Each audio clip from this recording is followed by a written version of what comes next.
trees, my had coordinated trees. They both dropped limbs next to each other, and formed an X in the yard. It's like, man, how did they do that?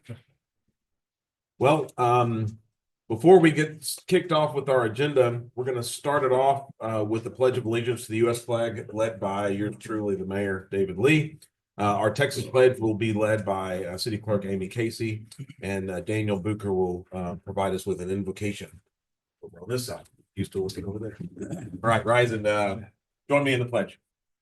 I pledge allegiance to the flag of the United States of America and to the republic for which it stands, one nation under God, indivisible, with liberty and justice for all. Join me in the Texas pledge. Honor the Texas flag. I pledge allegiance to thee, Texas, one state under God, one and indivisible. God, we thank you for this day, for this night, this weekend we had. We praise you for the rain, but we also just pray that you keep your hands and your blessings on those that have been affected negatively in this storm. God, we just we know we've been here before. We know it's Texas weather, but we know that your will and your way will be done in everything we do. We praise that you just be with us tonight during deliberation. Let us lead, guide, and direct your city in the way that you want it to go. And it's in your son's precious name we pray. Amen. Amen. All right, thank you. We will call this meeting of the City Council of City of Belton to order at 5:32 on Tuesday, May 27th. Again, thank you guys for being here. After the call to order, we will have public comments. We've also had several that have signed up for comments on agenda items, so I've got those listed here. We will please ask you to keep those comments to around 3 minutes each. Timekeeper, looks like Dave's got his timer up. We've got 11 signed up for public comment, so 11 times 3 is 33 minutes. Our meetings are usually about 33 minutes, so we get a little antsy when the public comments are. I mean, we like to talk, and so give us a chance too. No, anyway, but 3 minutes each if you don't mind. So the first one I have signed up for just general public comments. Again, this is if anyone wishes to speak or address the city council for any reason, positive or negative. We will ask you to state your name and address, even though you've written it down. State your name and address for the record, so as we do the minutes, we can get the right people with the right comments. Sometimes that's an important thing. So the first I have is Jack and Rosemary Sims. And I'll raise my hand when you have about 20 seconds left in your 3 Oh, okay. minutes. Thank you. Thank you tonight. My name is Rosemary Sims. This is my husband, Jack, and we're at 436 East 14th Avenue. We're here tonight to express our dismay and displeasure concerning water and sewer bills for the past 2 months, and also to question the fairness of the city's decision to adopt a new method of calculating the sewer charges on residential monthly bills. For frame of reference only, our total utility bill paid for the last 4 years for the months of March and April at our residence on 14th have averaged $132.90 a month. Our bill for the past 2 months this year averaged $472.47. The increase on the average monthly bill equates to an astounding 356%. In analyzing our bills and in attempting to apply the hypothetical sample bill rates published in November of 24, we are struck by discordant features of the new billing structures when compared to the previous rate structure. The first is the rate differential charged to residents who have a meter larger than the standard 5/8 inch meter. We believe our meter is a 1 inch meter installed prior to '88. According to the new rate structure, water which runs through a 1 inch meter is more valuable than water that runs through a 5/8 inch meter.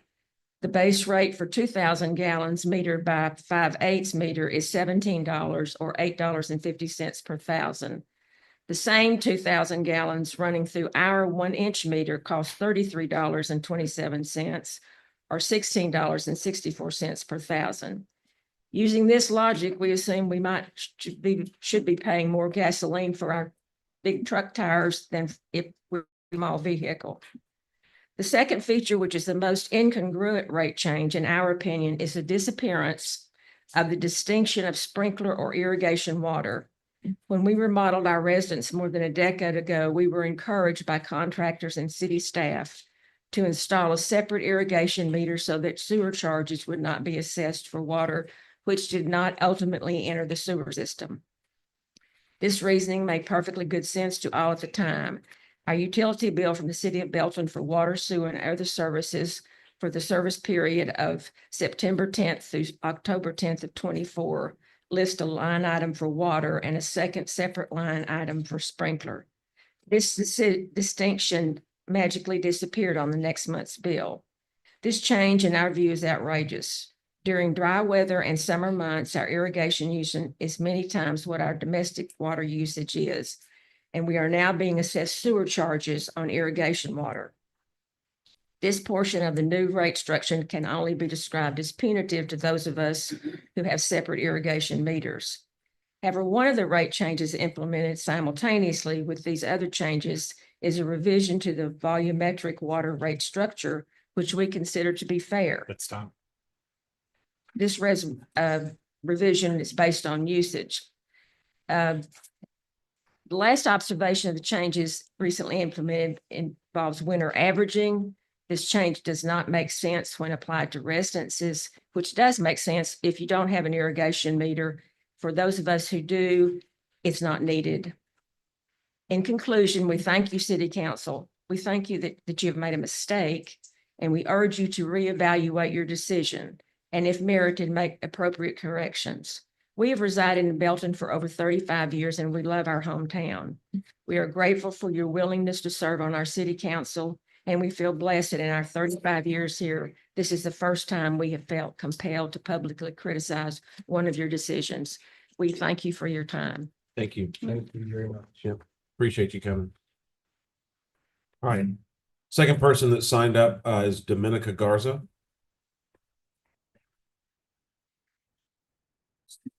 Dominica Garza, 3012 Mystic Mountain Lane, Belton, Texas.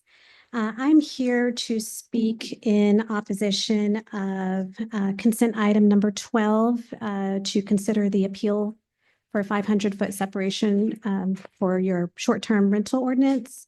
What I'm asking is to reject this appeal and uphold the 500-foot separation. I spent some time really outlining some arguments to support this, which I've included in your packet. 3 minutes is not a long time, so I'll just go over some highlights.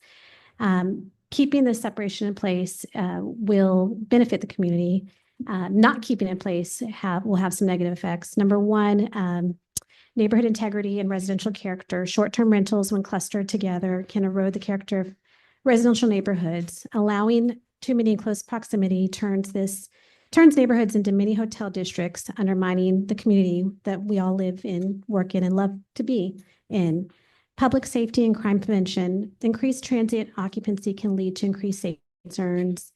Multiple short-term rentals in close proximity are more likely to generate noise complaints, illegal parking, and disturbances, issues that burden our police and code enforcement officers.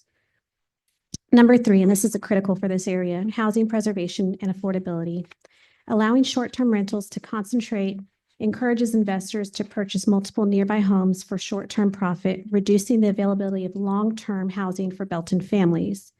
When short-term rentals are concentrated, they reduce the supply of housing for residents and drive up rental prices. Investors are incentivized to buy up multiple properties within a block, converting stock into tourist lot. 4, regional precedent. Many cities with successful short-term rental programs do enforce spacing rules. Denton, for example, has a 100-foot separation, which is much more strict than Belton's. Waco has the same as Belton 500. McGregor also has a 500 separation requirement. And even cities like Austin and Dallas have spacing and density caps and requirements. So lastly, or in closing, I'm not against short-term rentals. I do think that we need to have availability for lodging for tourism, but I am for managing them responsibly. And when we have them too dense and condensed, it does create safety issues, crime issues, and issues of affordability. I ask that you maintain the current ordinance in how it states that 500-foot separation. This will protect our neighborhoods, promote safety, and preserve housing. And it just makes sense for our communities. Thank you. Thank you. The third person to sign up for general comments is Steve Calderon. Yes. And name and address for the record. Thank you. Good evening, council. My name is Steve Calderon. I live in 206 South Burnett Street, Belton. And my concern, I have a neighbor that's making masonry blocks, construction.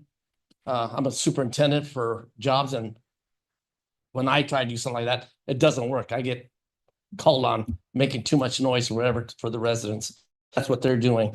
And basically, we have 12 signatures for a petition, and it says, "We, the people of Burnett Street and Avenue A Street, are petitioning the board to stop the residents that live at 424 West Avenue A for producing masonry blocks out of their backyard in the residence area.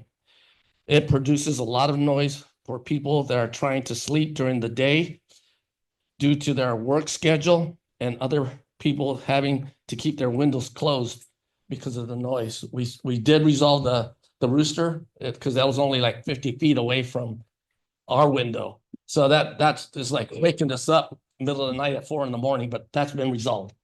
But we have neighbors here that live in that area, and they're here to represent what's going on. So we want to put a stop to them. I don't know if they have a business license or they're just doing it, but they're doing it.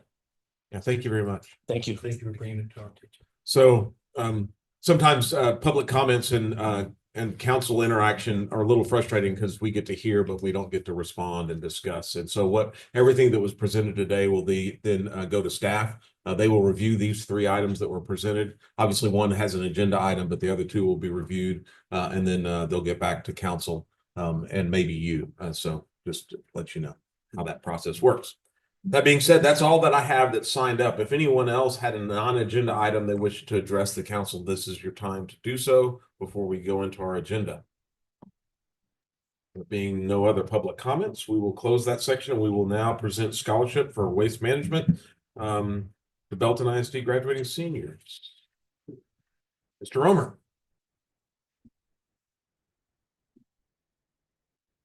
Mayor Lee, council members, it's my pleasure to be joined by Paul Dagerow from Waste Management again this year.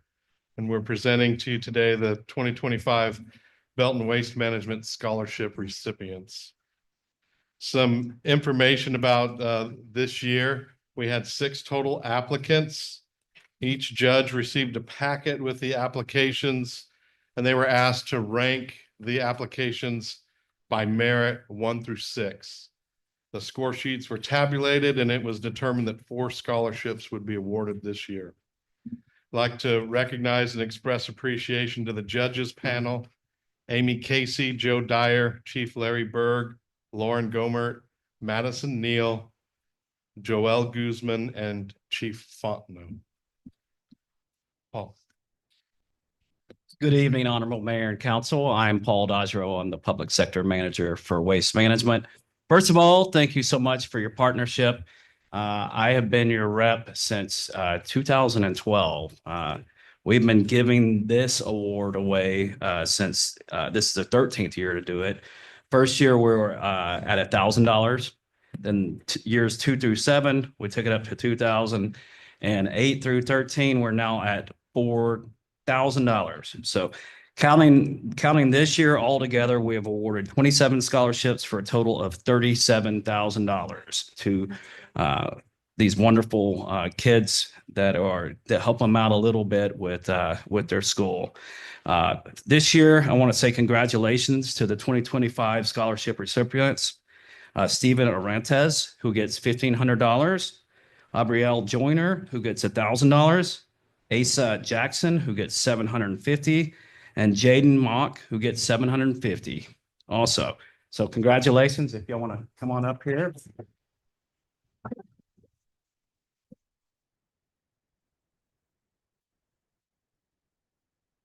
Turn it back over to Paul here.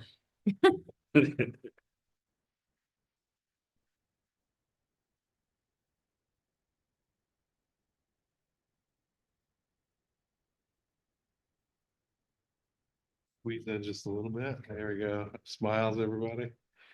Thank you very much.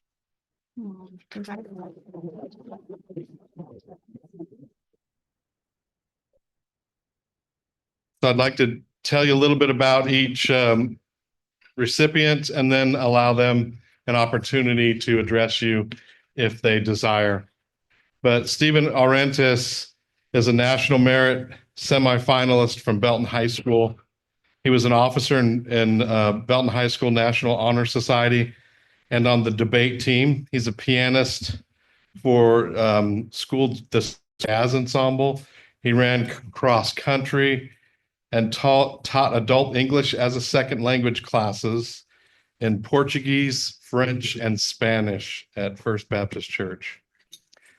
Sierra Beckstrom, an English teacher from Belton High School, said, whether organizing volunteer events through his officer position in the National Honor Society or giving his time to his community by teaching foundational English lessons to adult immigrants, Stephen has never run out of ways to pour back into our town. Holly Mays, a counselor with Belton High School, said, Stephen is one of the most highly accomplished young men I've ever known, and yet he is also one of the most humble. What blows me away the most is his heart for service. Stephen plans to attend Cornell University and major in applied economics and management. Abriella Joyner was the valedictorian of Providence Preparatory School. She was on the tennis team, an actor and technical director in theater, president of the Garden Club, volunteer and harpist at Grace Church Salado, and an employee at Garden City Nursery. Carla Hahn Clardy, an English and history at Providence, a teacher at Providence Schools, said, Abriella is forward-thinking with innovative ideas that inspire her classmates to have both joy and success in the classroom and around campus. She's unafraid of putting herself out there in order to create something new for the betterment of the school environment. Lauren Gomer, children's librarian at Lena Armstrong Public Library, said, I have witnessed Abriella grow from thoughtful young child into a young adult overflowing with potential.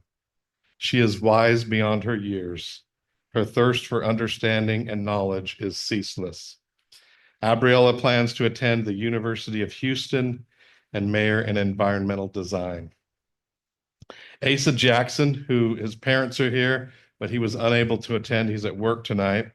But he was captain of varsity basketball and soccer teams at Providence Preparatory School, the tennis team, a theater stage manager, impact program captain at Temple Bible Church, and works at Chick-fil-A. Lauren Glenn, an English teacher at the school, said, Asa has shown that he finds delight in the challenges of pursuing an academic challenge. He knows what he needed to do to achieve both his short and long-term goals, and he made the necessary sacrifices to work toward them with a very positive attitude. Since Asa possesses the trait of grit, I'm confident he will be immensely successful in college and beyond. And then Dave Tate, the high school pastor at Temple Bible Church, said, when I think of Asa, the words that come to mind are hardworking, disciplined, dedicated, faithful, loyal, respectful, and personal. He is someone to be followed and someone I want our younger students to emulate. Asa plans to attend Baylor University and major in business with a focus in accounting. Jaden Mock, varsity theater cast and crew at Belton High School, Texas Thespian Society, theater sound technician, Astra Club vice president, Sparta musical volunteer, seasonal employee at the Harris Community Center, and a member of the Belton Youth Advisory Commission.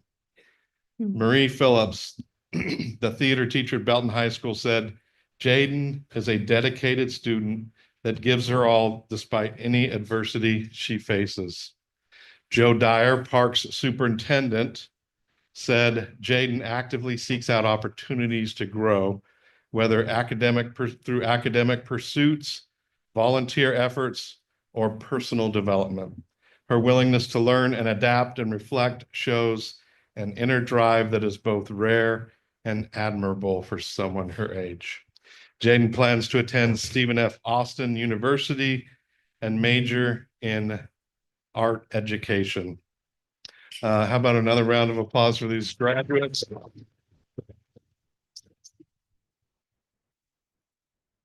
And then if they so desire, we'll allow them to express gratitude.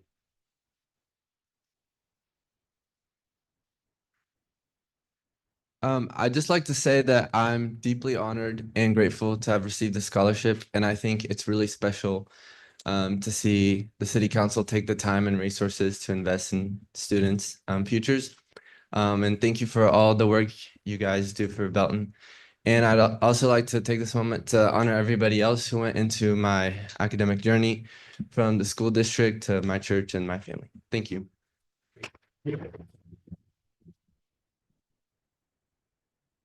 I just want to thank Belton Waste Management and the city of Belton for investing in our future and education, and just thank you for everything you do.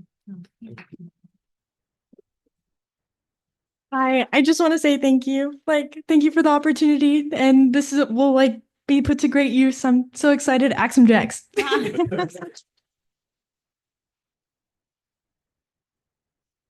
Thank you all, and good luck on the next chapter as you start this new journey. I know it's can be both exciting and nerve-wracking at the same time. And do call your parents every once in a while, let them know you're still alive. So, all right, thank you guys. All right, that's all we've got on that one. Next, items 4 through 13 are in our consent agenda, and so these items can be enacted by a single motion, and a council member can remove one of these items to be considered separately.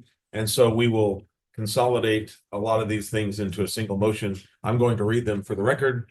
You're welcome to listen along. Item 4 is approving the minutes of the May 13th council meeting. Item 5 is appointing and reappointing our Ethics Commission members. I'm going to list them.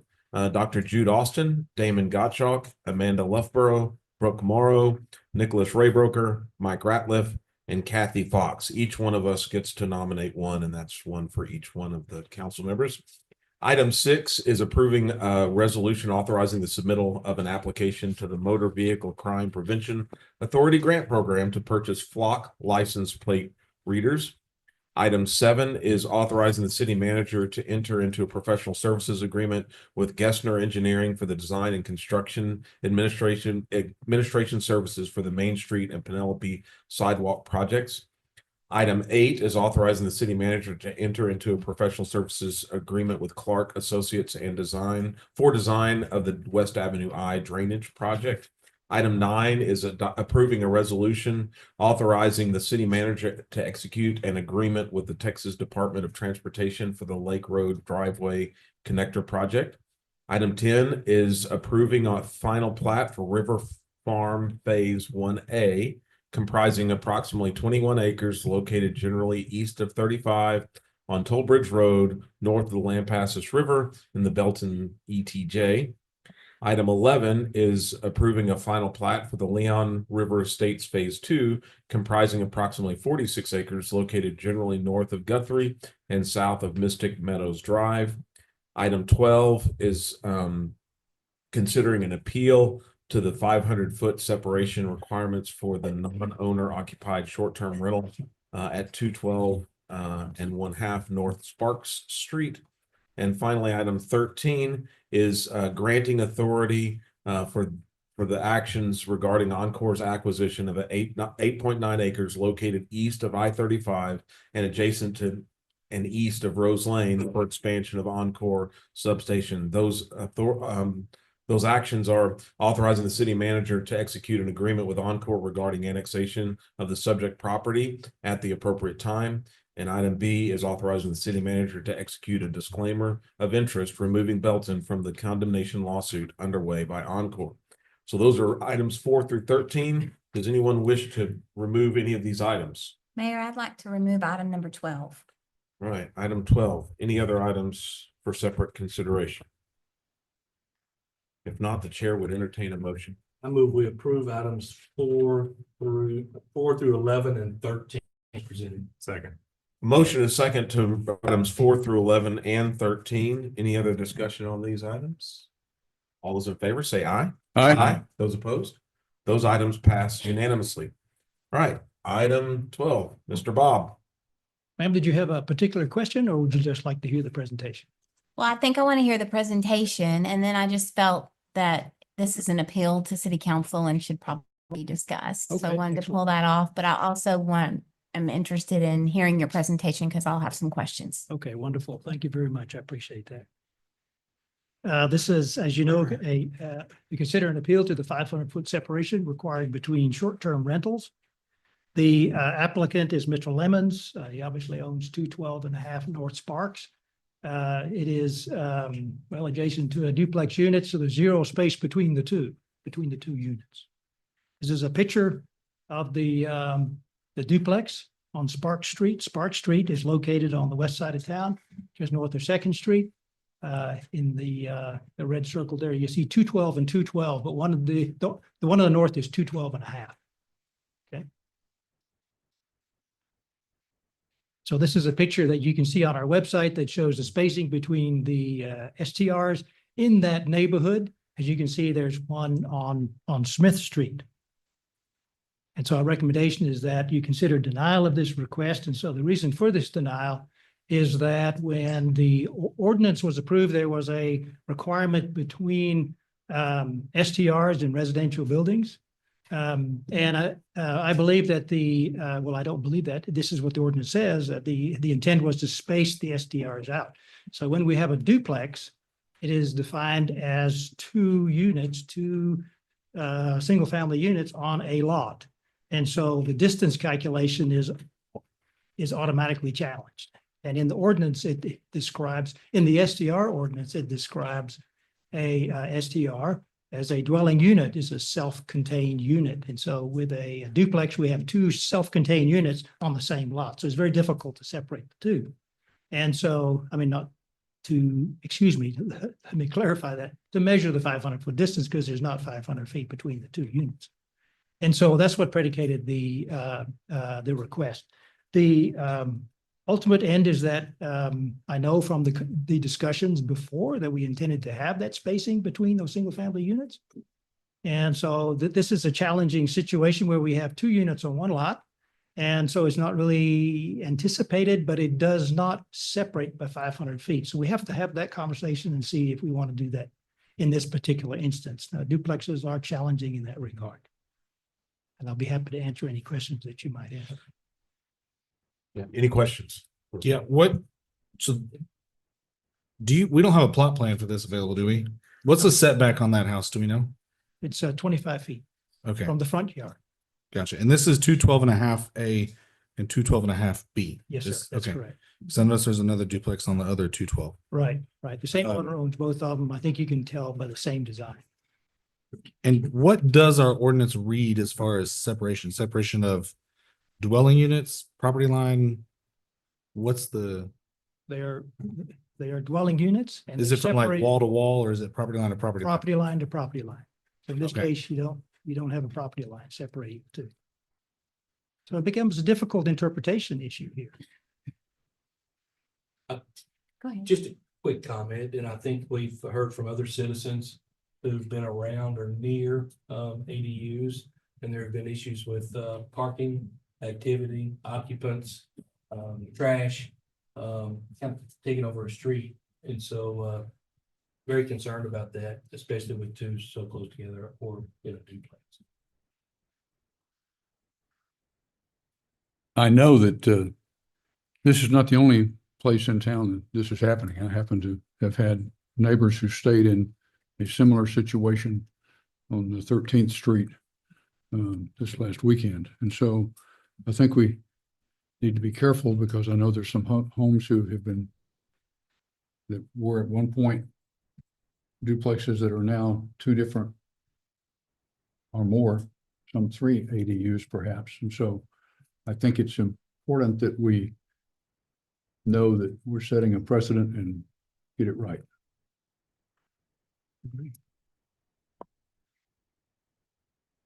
I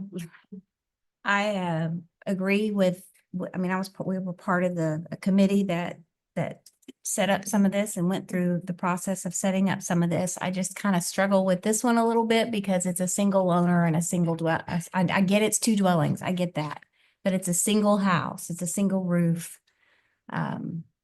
It's a single owner. So I don't know, I had a little struggle with it, that this was perhaps not the intent of the 500 feet. The 500 feet was the intent so that you didn't have multiple houses on a street get bought up. I wouldn't want to see any of the others become STRs, but I struggle looking at one house. And I understand it's a duplex, two separate, I understand the definition. And that just may be what we have to do, but I struggle with that one. I think that, and remind me, is this falling in the Imagine Belton? Where does this fall within our Imagine Belton zones? Oh, yeah, Or, okay, so it does fall areas? in the Imagine Belton zone. I think it's in the neighborhood zone. Because we're about to rezone that area. So, Going through the different territories on Imagine Belton, I know we talked about rentals, but I don't remember ever specifically talking about short-term rentals in a lot of the different zones. I'm just forgetting that. Well, I don't remember that either. But duplexes are permitted in the neighborhood zone area. But it doesn't address the distance requirements between SDRs in the neighborhood zone. I don't recall that short-term rentals are addressed specifically in the Imagine Belton standards. The short-term rental ordinance is a standalone ordinance. I've got a couple of thoughts on this. One, I wasn't part of the council whenever the short-term rental ordinance was adopted. So is that plausible deniability or what? We'll see. We'll see how it turns out. You got 3 minutes. I do think. I'm kidding. I'll meet the requirement. I do think that the short-term rental ordinance is probably a little bit cumbersome. I feel like it's a solution to a problem that Belton doesn't have, and I get that we're trying to avoid that. We're avoiding being overrun with short-term rentals, and there's certainly some merit to that. But I think that probably what we have is a little bit cumbersome to property owners. I own a handful of long-term rentals, and I have run a short-term rental, and I can tell you that I had more problems with long-term rentals than short-term rentals as far as property maintenance goes. I think that the nature of short-term rentals lives and dies by reviews that you get from the user, from the tenant, so to speak. And so I think that there's an inherent motivation that's driven by the market to keep the properties well maintained, nice looking, yard mowed, that kind of stuff. The other thing that I think is noteworthy on this particular item is that there are 4 off-street parking spaces provided per unit, which I know off-street parking is a big deal, and especially when you're talking about groups congregating. I think that's important, and I don't recall what the parking requirements are in our STR ordinance, but I do feel like that sufficient off-street parking is being met with this particular item. I agree. Not to me, this isn't an amendment to the 500-foot rule. This is a one-off variance request. Right. I want to make that definitely known. For me, in the spirit of what we're doing on the committee, I don't think this fits that spirit of, this is one property. I think by the way it's worded, my interpretation is we're not crossing a property line here. And in fact, if we deny the requests, we're effectively putting 2 different zoning types on one piece of property. Which for me, in theory, not actually, and so I don't know. I have a hard time denying it. So, I'll go ahead and make a motion to that. We allow this variance request for the appeal of the 500-foot separation. Second. All right, I heard a motion and a second to allow for the request for this appeal. Any other comments or questions before we vote? Just as that we can see what the actual language is. You have that. I do not have that exact language with me, other than that I wrote it. Sorry, what was the comment? I couldn't hear. I said, do we actually have the language that we're talking about? Being able to see it. Well, since we're approving, I mean, currently, I don't know. I think the language is important. I'll follow up that comment. I think this brings up a really interesting case because the reality is I can rent Dave's futon and Dave's second bed and Dave's garage all in one unit. So if I'm on the platform, I can actually rent multiple beds to multiple different people in the same house. Well, those are all within 500 feet. Those are all different people. Is that against our ordinance? And this one, if you got door A and door B and somebody's written between door A and door B, is that the same place? And then eventually you can say, well, I've got a 250 apartments and I'm just going to zone the whole thing. And now it's a hotel. Well, is the whole thing zoned as a hotel a bad thing? I don't know. I think it brings up a good point that the intent was spacing along streets and density within a neighborhood. But if you got a property, and I don't know where the line should be, is the line between bedroom doors that you can't rent those to different people? No. Is the line between the walls of duplexes? Or is there a line between a quadplex and apartment complex that's a rental unit, not a dwelling unit? Yeah, no, the word they use is dwelling unit. So if you Yeah. scan through, so it's not rooms or anything like that. Just go That's down, true. number 2 there. If you'll blow it up a bit so we can read it. The So that's the good exact word. The good news about these is we have a lot of things like football games for UMHB. We've got things at Bell County Expo. We have things at the lake that bring people in, and we don't have hotel beds to accommodate those folks. So at least they're staying in town. The bad news is sometimes it's a horse trailer and a bass boat that comes with it. And so I think that not all are the same. And so anyway, so I think it's probably worth us looking at doing a better job of drawing that line. Because as Daniel brought up, it's technically a property. It's well, not it says single dwelling building. unit, so I mean, Single building. Yeah. It's a single building. It says or portion thereof. So you could say, well, the ADU in the back is a portion thereof in the house in front, but could you list both of them? Yeah, the important thing about that is that you can rent out a portion of your house. Yep. As an Yeah, ADU. Dave's futon. Now, you don't have to do the whole thing. Yeah. But it's focused on the issue of a dwelling unit, and that's how we define a dwelling unit. That it's a single house, which is fully independent living and that kind of thing. So a duplex is one, duplex is the other. Apartments would be very challenging, very challenging. yes, at some point it becomes a hotel. Yeah. I think we need to define. Yeah. And this one, technically, you could say that the Yeah. apartment complex is a single building, but it's like, but there's multiple dwellers in this. Right. Anyway, Yeah. so, Very similar example, Yeah. very similar. so I think, Right. Knowing the language, I still stick with my motion. okay, so we have a motion and a second to allow for the request for this. Any other comments or questions? I think in this case, it's appropriate. It's got more than enough off-street parking. It's the separation between it and other units in that area certainly exceeds a requirement. So I support it. Of course, with the comment that the 500 feet, that is very important to us. That needs to stay in the language, but this to me is not. This is a different situation than that. Correct. The duplex next door, even if it's the same owner, same use, Different. I property. wouldn't make the same motion. Same. Because again, I want to stick to that, the spirit of what we were intending to I do don't think this with the fits. neighborhood block. The spirit and with. Does require a majority? Yeah.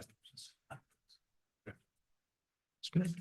Okay, Yeah, so for point of order, the question is, so there was action at planning and zoning to deny this No, no. request? No, it does This is- go- No, this is just This is an administrative. item that comes straight to the council. Okay, It's all right, so only a since we're few- not overriding a board or a commission, we do not require a supermajority, just a simple majority will allow for this. I'd like to almost do roll call so we know who voted for what, but we'll at least just raise our hand. So if you are voting in favor of Daniel's motion to approve the request. This is not denying it. This is approving the appeal. Would you please say aye and raise your right hand? Aye. Those who are against, do the same likewise. So we have 5-2. No, I was Oh, still sorry. had my hand up. Sorry. I fell asleep or something, I I think it's guess. 6-1. It was 6-2, and we only have 7 people, so. No, I'm All right, so for the approval. we approve the appeal, and I think it would be good for us on this one is to really kind of Agreed. define that Discuss dwelling it. unit a little bit better, for that type of unit to at least draw the line between like a duplex, a house with a accessory Yeah, how many dwelling units unit do or you go not. to is- I mean, I think what we should probably do is not just say No. or a portion thereof. And please be sensitive to parking, traffic and neighbors. It's just my request. Yeah. Well, there's requirements. Or plus the garage. Yeah, Just asking. that's good. We'll certainly take a look For at sure. it and see if we want to come back with an amendment. This is the first time we've had an appeal. Yeah, it's- For this kind of a thing, and It's tested, right? So it's the first time and things fall through the gaps Sure, between the sure. chairs. Right. It's really. And I'd like to give a shout out to our public comment. Yeah. Being a board and commission and paying Yeah. attention to what we're doing, even when it doesn't come through Yeah. to them, so. Yeah. Thank you. Thank you. Yeah, appreciate it. Thank you. All right, that's item 12. We've already done 13, so we're through with our consent agenda. All right. Item 14, hold a public hearing and consider appeal of the Planning and Zoning Commission's decision regarding a zoning change from agriculture to planned development commercial highway on approximately 18 acres located at 5890 Toll Bridge Road. All right. Bob. thank you. This is a zoning change request from agriculture, which is the current zoning, to a PD commercial highway for a truck stop. And it's a travel center truck stop, and it primarily has access off of Interstate 35. We restricted access off of Toll Bridge Road. This site plan shows you the access. The site plan shows you where access is, and that is in this area. And in this area right here is limited access. It's actually closed off for public safety. The main entrance is on the south side, as you can see. The project consists of a convenience store, restaurant, and then truck parking, RV parking, and things like that. So for the numbers, we have about 11,000 square feet of retail activities. We have about 27, about 100 spaces, about 60 or 70 spaces for the retail, and then about 88 spots for the truck parking. Screening and landscaping is provided. There'll be screening along Toll Bridge Road and the property on the south because it is residentially zoned. That is this area. It's this area right here. It's residentially zoned. And let's see, most of the, yes, I believe that covers all that. Continue on with that. Okay. Well, in terms of landscaping, since we do have a plan development, we do look at all the items, and then, of course, the plan development requires us to reveal those things to you and talk about them. So the screening is a Trex type composite fencing with columns every 50 feet, so it'll look like it does on a major thoroughfare. The landscaping plan preserves about 50% of the trees on site. They have requested a waiver to put the usual parking islands within the parking lot, particularly through the truck parking areas, and they'll be making up for that landscape throughout the remainder of the property that you can see on the southeast corner and in the south of the property.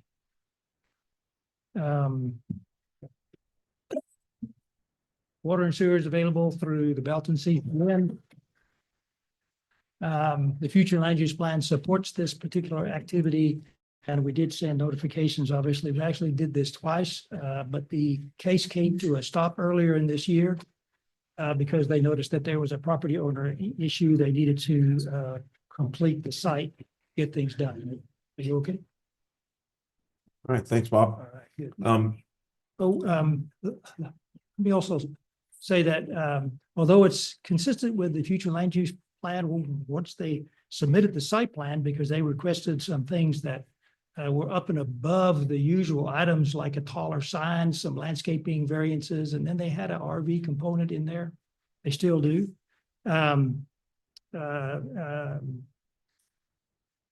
We had to take a closer look at that. And so with the property owner notifications, we did send out notifications to all the property around there. We have received, of all the property owners, with the exception of the owner to the north, we've received notifications of denial. So based on a lot of those key items, we felt that, based on the potential development in the area, as well as the responses from the property owners, we thought it's very challenging for us to stand behind this project.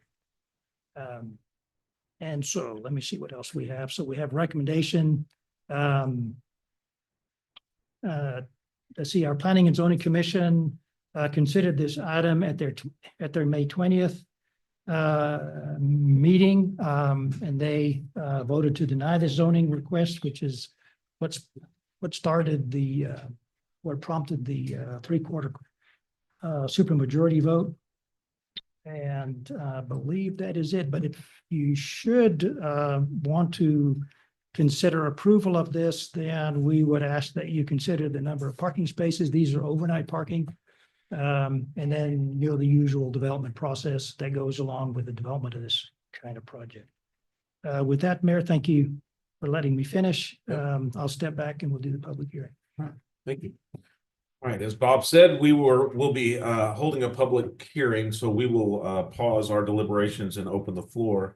I've got 7 people who've signed up. Again, doing the math, that's 21 minutes of public comments. If someone says something you were planning on saying, you're welcome to say ditto or add to it, but we don't have to repeat everything if you don't wish to, but you all have the full 3 minutes if you wish. So if anyone, again, what the public hearing is about, if you have anything to say in favor or opposition to this item, you are free to do so. I'm going to read the ones that have signed up. If you did not sign up, not to worry, you can go as number 8 on this list. So the first one I have is Joey Nahara.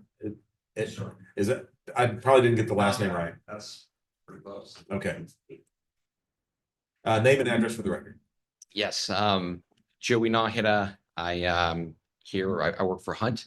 We're the developer of River Farm, which is across the street from this property. Our address is 6101 Tolbridge Road. I'm here in opposition to this. Nothing against Love's. They have a great business model. We just feel that it just doesn't align with the development goals in this area. Again, River Farm is a master plan community that we're building and developing across the street. And it's just shy of 1,800 rooftops when it's all said and done. This is going to be probably about a 12-year project, and we're breaking ground here in the next 30 days. It was on the consent agenda for our first plat. So, I was up here last week, and I'm obviously pro-development, so I hate to disparage and say anything against another development, but it's just not appropriate, in my opinion, across the street from River Farm. A truck stop, as nice as they build their truck stops, and you appreciate that. You just have a lot of pollution, noise pollution, light pollution, a lot of things that come along with truck stop. And River Farm, we plan on doing a move up type of master plan community. And we did sell 15 acres to the school district. So it's going to be an elementary school when that happens. So that puts, an elementary school 1,000 feet away from a truck stop. So that's, not ideal. And then if you all do allow it to happen, I believe it's going to hurt the tax base. It just, we would like to have a nice community there, and truck stop being there, it might, have people think twice about buying in our community. So has the potential for the tax base. But again, nothing against Love's. They run a great business. Just we feel it's not part of the development goal for this area, and inappropriate to be across the street. So ask the council to not accept their appeal. Thank you. Thank you. Next, I have Barbara Peck.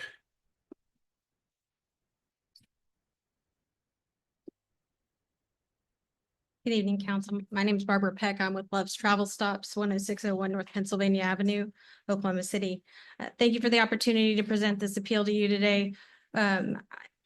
We are pretty assured that most of you are familiar with our business model, so I'd really just like to address some of the concerns that we heard at the Planning and Zoning Commission and that we read in some of the packet documents. I won't be able to get to all of them, so I'm going to go as far as I can, and then my colleague, when you call on him, will complete kind of our list so you kind of have an idea how we're trying to go at this. One of the letters was from Mr. Shepherd. Mr. Bob mentioned that, we had an issue with a survey line. We thought it was a DOT marker and it ended up being a property line. We are now under contract with Mr. Shepherd, and we believe his concerns have been alleviated by that contract and access that would be granted to him if this is approved and we are able to close on the property. He does aspire to commercial development on his adjacent parcel as well. With regards to the concerns that you'll hear about air quality, traffic safety, and environmental concerns, each one of those things are heavily regulated at every level of government that is available, and sometimes in multiplicity. And we over comply with all regulations with regards to that. That is why we can ensure safe, clean, and well-maintained locations. I invite you to go to our Troy, Texas location. It's a shining example of that situation, and it is 3 times the size of what we're proposing here in Belton. So when you go out there, that's not what we're doing here. It's much more. The lighting of our parking lots is mentioned a few times, and I just want to remind everybody that's going to talk about it that the city of Belton has lighting requirements. We are not allowed to have bleed over, and so we address that with directional lighting to adhere to those requirements and minimize the impact to our neighbors. We do provide well-lit, well-maintained facilities, 24-hour cameras, and team members monitoring our sites at all times, which is different than many of their facilities like ours. We do that to ensure our team's customers and community safety. We go so far as to hire a third-party company that provides us with crime statistics when we engage, with whom we also engage with annual reporting. So we get a report at the beginning, and then we do it annually after that to make sure we know what environment we're going into and to make sure that we maintain that level of safety in the community going forward. We've proven through that effort that when we come into a community, the crime statistics on our site match the communities, not the other way around. And we work towards making sure that that continues to stay that way, working with local law enforcement and supporting them. With regards to the schools, our operation only positively influences activities through our philanthropy and job creation.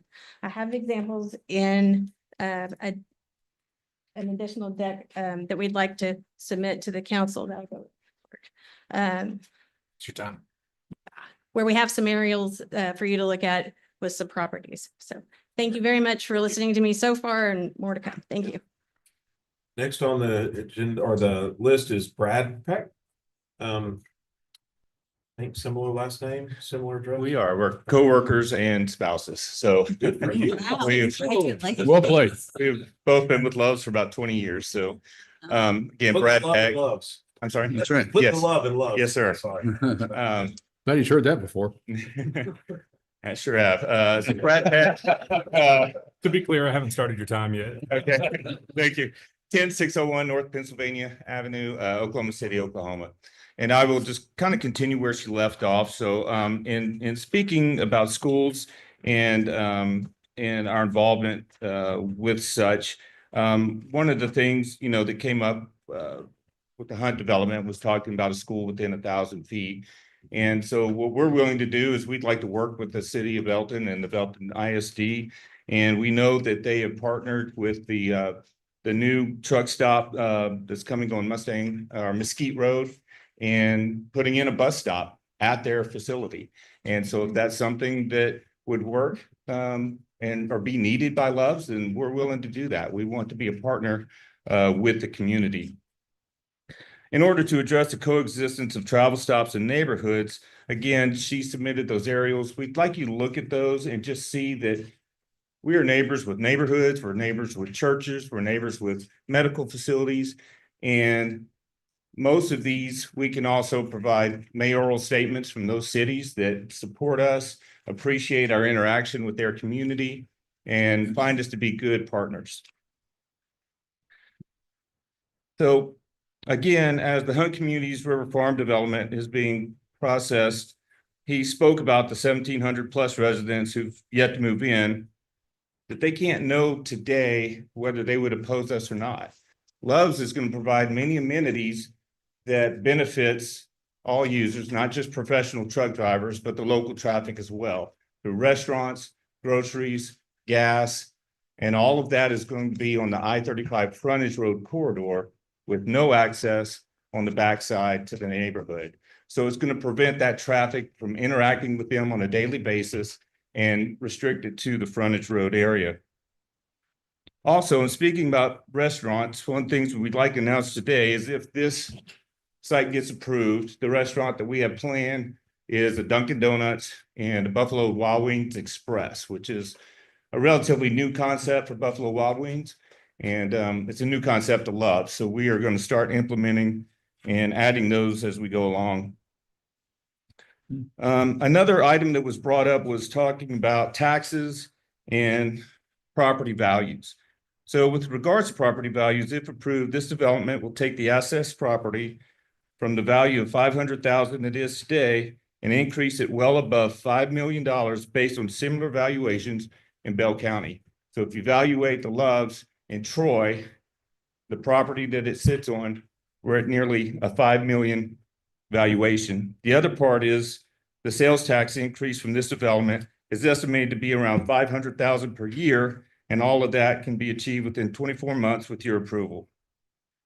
So I'm going to skip down and almost out of time. So just want to say we would love the opportunity to return to the podium, address any questions you have after the end of this. And also, if you'd like to make any modifications to our design, we're willing to listen. With that, we request your approval of this item. Thank you. Thank you. All right. Next up is Tess Dula.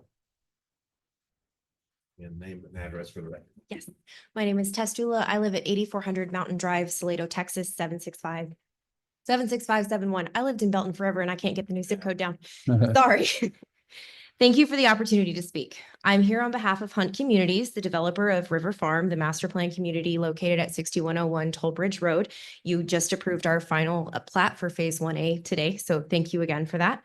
To express the formal opposition to the proposed zoning change that would allow a Love's truck stop at 5890 Toll Bridge Road. River Farm is a forthcoming residential community consisting of up to 1,775 future homes and a Belton ISD elementary school. We are scheduled to break ground in the next 30 days, and the proposed truck stop site lies directly across the street from our community entrance and within approximately 1,000 feet of the elementary school site, as Mr. Nahara previously stated. This proposal presents multiple compatibility issues and risks that merit serious concern. First, an incompatible land use. A 24-hour truck stop is fundamentally inconsistent with the character and intended use of the surrounding area, which is planned for family housing. Schools and community infrastructure. This site is not a part of an industrial corridor and shouldn't be treated as such. Second, the proximity to a school. The location raises serious questions about student safety, air quality, exposure to noise, and light pollution. National studies confirm that truck stops do generate elevated levels of diesel exhaust and particulate matter, which are harmful to children's respiratory health and academic performance. Third, traffic and infrastructure strain. Truck stops generate significant volumes of heavy vehicle traffic, which will conflict with the residential street design, school traffic patterns, and pedestrian activity. These impacts introduce long-term costs in road maintenance, public safety resources, and congestion management. Fourth, environmental concerns. Truck stops are associated with a higher risk of soil and groundwater contamination due to fuel storage and handling. Given the proximity to planned residential lots, school facilities, and the Lampasas River, this is a heightened concern that poses a liability and long-term risk. And fifth, tax base and market impact. The presence of a truck stop across from a new master plan community may reduce the area's residential market appeal, impacting home sales, builder interest, and ultimately the tax base Belton would otherwise gain from a high-quality residential growth. We understand that truck stops have a legitimate role in the national economic fabric, but that role is best suited to locations with appropriate industrial infrastructure and separation from residential impact, and especially a minimal impact on our elementary schools. For these reasons, we respectfully urge the council to deny this zoning request and appeal, and instead support land uses that reinforce the city's long-term vision for safe, balanced, and sustainable growth in Belton, Texas. Thank you. Thank you. The next person I have signed up is Karen Wunsch. Hope I got that last name right. Perfect, yep. Okay. Good evening. My name's Karen Wunsch. I'm a senior planner with Pape Dawson, and our address is 10801 North Mopac Expressway in Austin. I just want to emphasize some of the land use and site plan considerations. This site is within a designated commercial corridor for land uses that are characterized as retail and commercial uses that are capable of accommodating intensive uses and high levels of traffic. So the proposed LEVs does fit within this this definition and proposed land use. In fact, the desired land use was reevaluated and confirmed earlier this year. The revised future land use map proposes retail and commercial uses for all the tracks that are located north of the river to Shanklin Road, and then between Interstate 35 and Toll Bridge Road, including the adjacent zoned single family tract, and then also the adjacent commercial highway tract that is the base zoning of our zoning request as well. With respect to the concerns about the proximity of the school and the proposed land use, I guess I want to remind you or think of it, an alternate view would be that this provides a convenient place for parents to get gas, snacks, things like that. They wouldn't be able to, they'd have to go around. They couldn't access it through Toll Bridge, as we've indicated. There's no access of any kind to Toll Bridge. It would be separated by an 8-foot tall fence, and then some mature trees that help screen the property, as well as proposed landscaping. The city's development standards requires 78 truck parking spaces for this site. Our site plan exceeds that amount by only 10 truck stalls, but we are willing to eliminate 11 of the stalls that are closest to the detention pond. Interestingly enough, that would cause a deficit compared to the city standard. So we would need that worked into an amendment or amendment to the proposed PD if, like I said, we're happy to do that, and it would provide even greater separation of the truck parking from Toll Bridge. We would just need to make sure that that's considered and accommodated.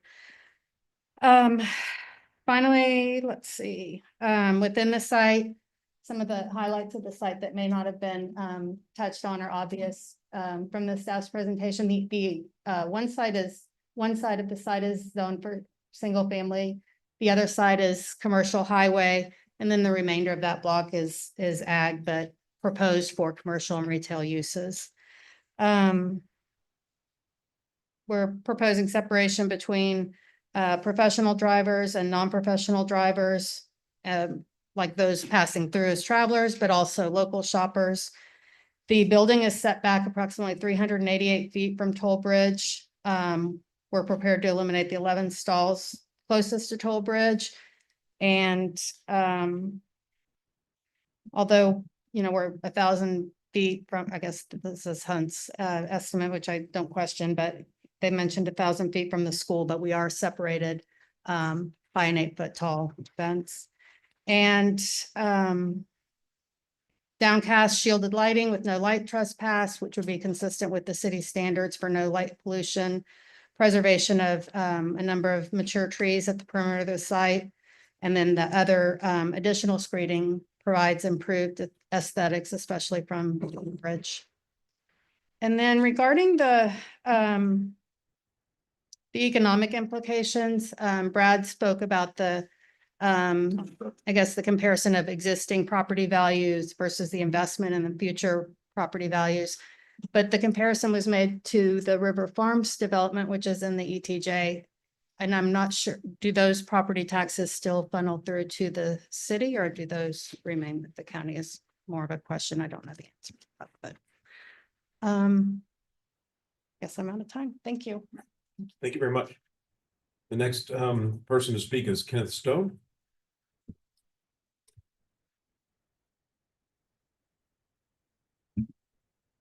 Kenneth Stone, 5900 Toll Bridge Road, Belton, Texas.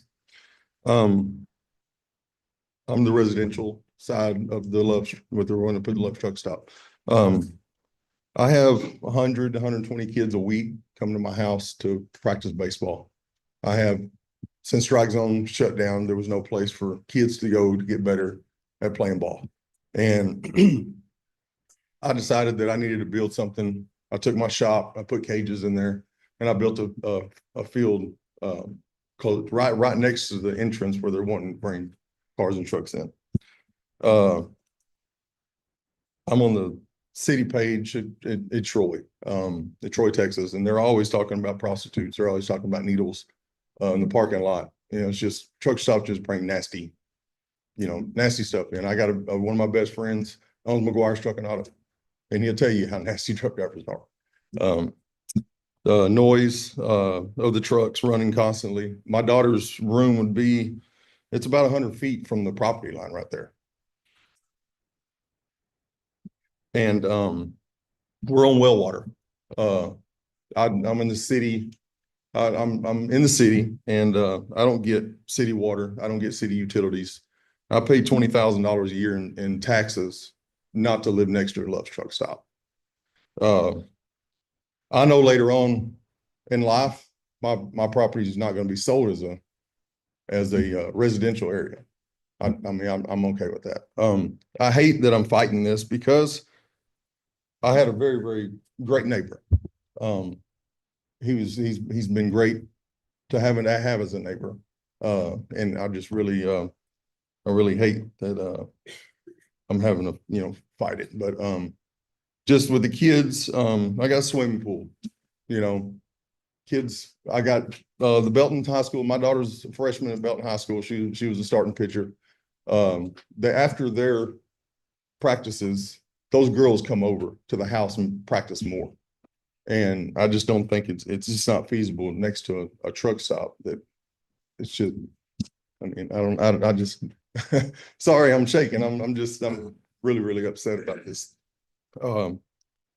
And I just, like I say, the pollution, me being on well, I don't know, tanks leak, tanks, it's not good for our property next to us. So like I say, I'm just and I own an electrical supply store in Killeen, Texas. I know all about lights, and you can have all the throws and everything, but you still get a lot of the light pollution from next door. Kids trying to sleep, like I say, kids constantly out there practicing. Right now I got a team out there right now practicing, and it's just not feasible next to residential area. Thank you. Thank you. Next, I have Sarah Ulis. Sorry. Okay, I couldn't tell if it was O or an A. Hi, my name is Sarah Ulisoy. I'm with Pape Dawson Engineers. I live at 5709 Monrovia Lane, Pflugerville, Texas, 78660. I am the design engineer on the site, and I'd like to just provide some additional information that might provide some clarity on what we're doing here. Particularly talking about the groundwater and the drainage. Right now, the site has a natural drainage divide where most of it, about 13.5 acres of the overall 18 acres, drains off to the northeast up Toll Bridge Road. Currently, about 4.5 acres drain to the south toward the residential property. In proposed conditions, we would mimic the drainage very similarly, as is best engineering practice. However, we would be reducing it slightly to be about 3 acres, and none of the tanks or the diesel pumps or anything would be in that drainage area. The only thing that would be in a drainage area going to the south would be part of the access drive from I-35. I would also like to say we will be complying with all regulations when it comes to groundwater. We have met with the Clearwater Underground Water Conservation District to seek their approval of the property and talked through their requirements. So everything will be done to the regulated standards. Everything will be sent to the proper controls. But in terms of if it alleviates some concerns, there's actually less drainage going off to the south, and there are no tanks or pumps in that area. Another thing I'd like to highlight is the utility extensions as a benefit to the area and to Belton. The current owners previously dedicated an easement for Belton to expand their water and wastewater network along the north property line of the site. They did not benefit from that. They're currently on septic and well water as well. But as part of this development, obviously this would come online on the Belton system, but we would also be expanding a public water and wastewater extension all the way through the property to the south property line, which would allow for future development or future service connections on that side of the property. So it would provide a benefit in that respect. And then in terms of traffic, this is and like not adding traffic strain on Belton street networks. This site is ideal. There is an exit ramp from I-35 just south of this property and an entrance ramp to the north. So trucks would be able to exit the highway and re-enter it without going through any Belton intersections. That's great for the drivers. It's also great for the city residents and the neighbors who are not having to deal with truck traffic at their stoplights, at their stop signs, creating additional backup. Thank you very much. All right, that's all I had that signed up. Does anyone else wish to speak in favor or against this item? Yes, ma'am. Again, name and address for the record. Dominica Garza, 3012 Mystic Mountain Lane, and I was not prepared to talk this, so I'm not as organized as I'd like to be. But one thing that I think would be worth mentioning or being aware of from this first time that this was heard at the Planning and Zoning Commission meeting, which is all public record. You can hear it straight for yourself. But I think what was compelling for me when hearing some of these arguments for and against is the congruency of this project to the residential nature that is currently there, but also planned to be there. And one argument that really stuck with me for the Hunt development community is that if this Love's Travel Center was in existence, that they would not look at that location as a development site. And that's something that I think that we also need to keep in mind. I'm a big supporter of community investment and development. And I believe development attracts development. So what are we attracting with this project? And I think that's kind of the key is not necessarily this project, it's the scope of it and the sheer location of it. Also adding to the 24/7 nature of this and the impact on the neighbors that are currently there, but the neighbors that will soon be there, that will live here and that will have to live next to something that is operating 24/7. I do love the Loves brand, and I know it's a great commitment to the community. I know you're doing above all standards for environmental, for trash, for things way over my head. But I think it's the community aspect of it is the harder component of this particular project. So just my thoughts. Thank you. Thank you. All right, anyone else wish to speak in favor or opposition to this? Right. So before we come back, again, thank all who shared their thoughts and their concerns, stated their case. Government works better when there's input and transparency, and thank you guys for participating with us in achieving that. Also, it's always a challenge when you have residents and residents or development and development. And to have on both sides, it always makes it difficult because one decision is going to be over the other. And so again, thank you guys for being here, regardless of what we decide. So that being said, we will close the floor and we will reconvene the council deliberations on this appeal. Any comments, questions, or motions? Do we have a map that you could pull up that would help me see proximity to River Farms and the school? No. Well, or maybe Well, it's up I there. think the Can you only- point it out to me This then? one right here, maybe. It's on the White white part? area. And right across. the All of street, the white is River Farms. pretty much all of the white. Mostly on the southeast side. Where's the city limit? It is right where the red line is going up Tollbridge Road. Dotted. The red dotted line. Thank you. Use like an arrow limit, Google Earth, just let us know. And the school? Do we have the, yeah, go back to River Farms.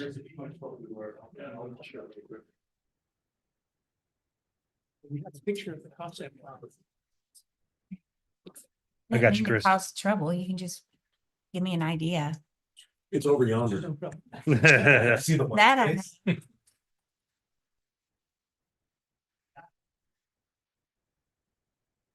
It shows the view from River Farm or from Children's Road. You can see the building here. This is the detention pond where we proposed. Chris, can you move that over to the main screen? I'm gonna do it old school with the pointer real quick. Please, that's what I need. I'm old. So we're talking about this property just right up here. This is the tract. Okay. And then over here, I'll do it up here for these guys. You get Right across the street is the River Farms tract. The school is approximately right at where I'm kind of pointing it right here. So it would be on the plat, it's in the plat and in the packet if you want to pull it up otherwise, but school's approximately, it's closer to Toll Bridge than maybe the rest of the development as you see it extend out. Okay, thanks. No problem. Appreciate that. Any comments or questions? Bob, any insight or comment on the RV parking? That's something new that I haven't seen. That's overnight RV spaces? Yeah, the RV spaces are on the north side by the exit there.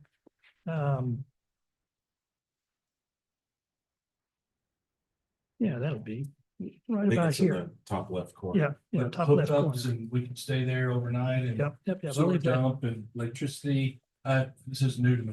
In a RV spot at a truck stop. Right, right. That's Well, one of the these are things full that- service RV spots that are intended for less than 24 hours. Is that correct? They can answer. Oh, yeah. Yeah. So through the process of COVID, Love's found a new business model to include in our travel stop portfolio, and that's RV stops. So it's Love's RV stops. We have about 102 locations across the United States right now. Most of them similar to this one, where we provide overnight RV parking. They check in through an app or through the store employee. They are given Wi-Fi, and then they have to move on.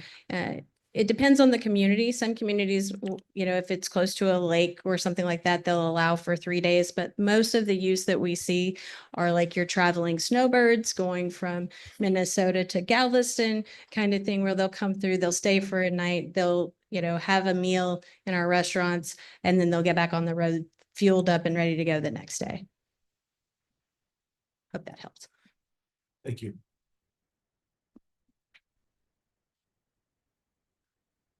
And those are the angled spots on the side, the Yes, sir. left that I'm looking at, Mhm. Yes, sir. maybe with some space in between. Yeah, perfect. Thank you. Thank you. a lot of people there overnight. What makes the requirement 78 truck parking spaces? Because we've had a truck stop come through before with less than that. Is it just the size of the site? Yes, sir, that's correct. That's correct. Spots per acre. Mhm. Interesting. I think, Yep. commercial highway is where this is headed, but I don't think that this PD is right. I don't think it's good in, it's not in congruence with what's going on around it. So I'll make a motion to disapprove Z 2430 with prejudice. Second. We have a motion, a second to disapprove this item with prejudice. What that means is cannot be brought back for this particular location for the next 6 months, I believe. But it can be brought back after 6 months. Any other comments or questions? I was about to ask a PD question on the number of spaces. I know they were willing to eliminate 11. Is there a number, like we approved one with like 10-ish once? Is there wiggle room on that, or like what's the general consensus up here? I mean, that's my question. I voted against that one too. I will say, when I was on P and Z, that one came to us, and I'm big on consistency about what we're gonna do for one person, we can do for another. And through my years on P and Z, I voted for gas stations that are in front of single family. I voted for truck stop that's in front of single family that had 12 spots. Yes, sir. Pull the microphone close to you. But I've never had anything to this scope come in front of me where it is 88 spots next to a school, next to single family. And so I feel like I can still say we're being consistent if we deny this based on the other things we have approved. It really, I try to stay as pro property rights as I can, but when it comes to this one, it bugs me, the 88 spots, which are basically 88 short-term rentals next to a school, next to a baseball field, next to single family, and I just don't feel like it fits the area and is right for there. Even though I do see it, as Dave said, going commercial highway eventually. Future land use map has it Yes, ma'am. commercial Has it? highway? Yes, Highway, And this would qualify commercial. under commercial highway? currently. it would under that I zone. really Yes, ma'am. struggle with that.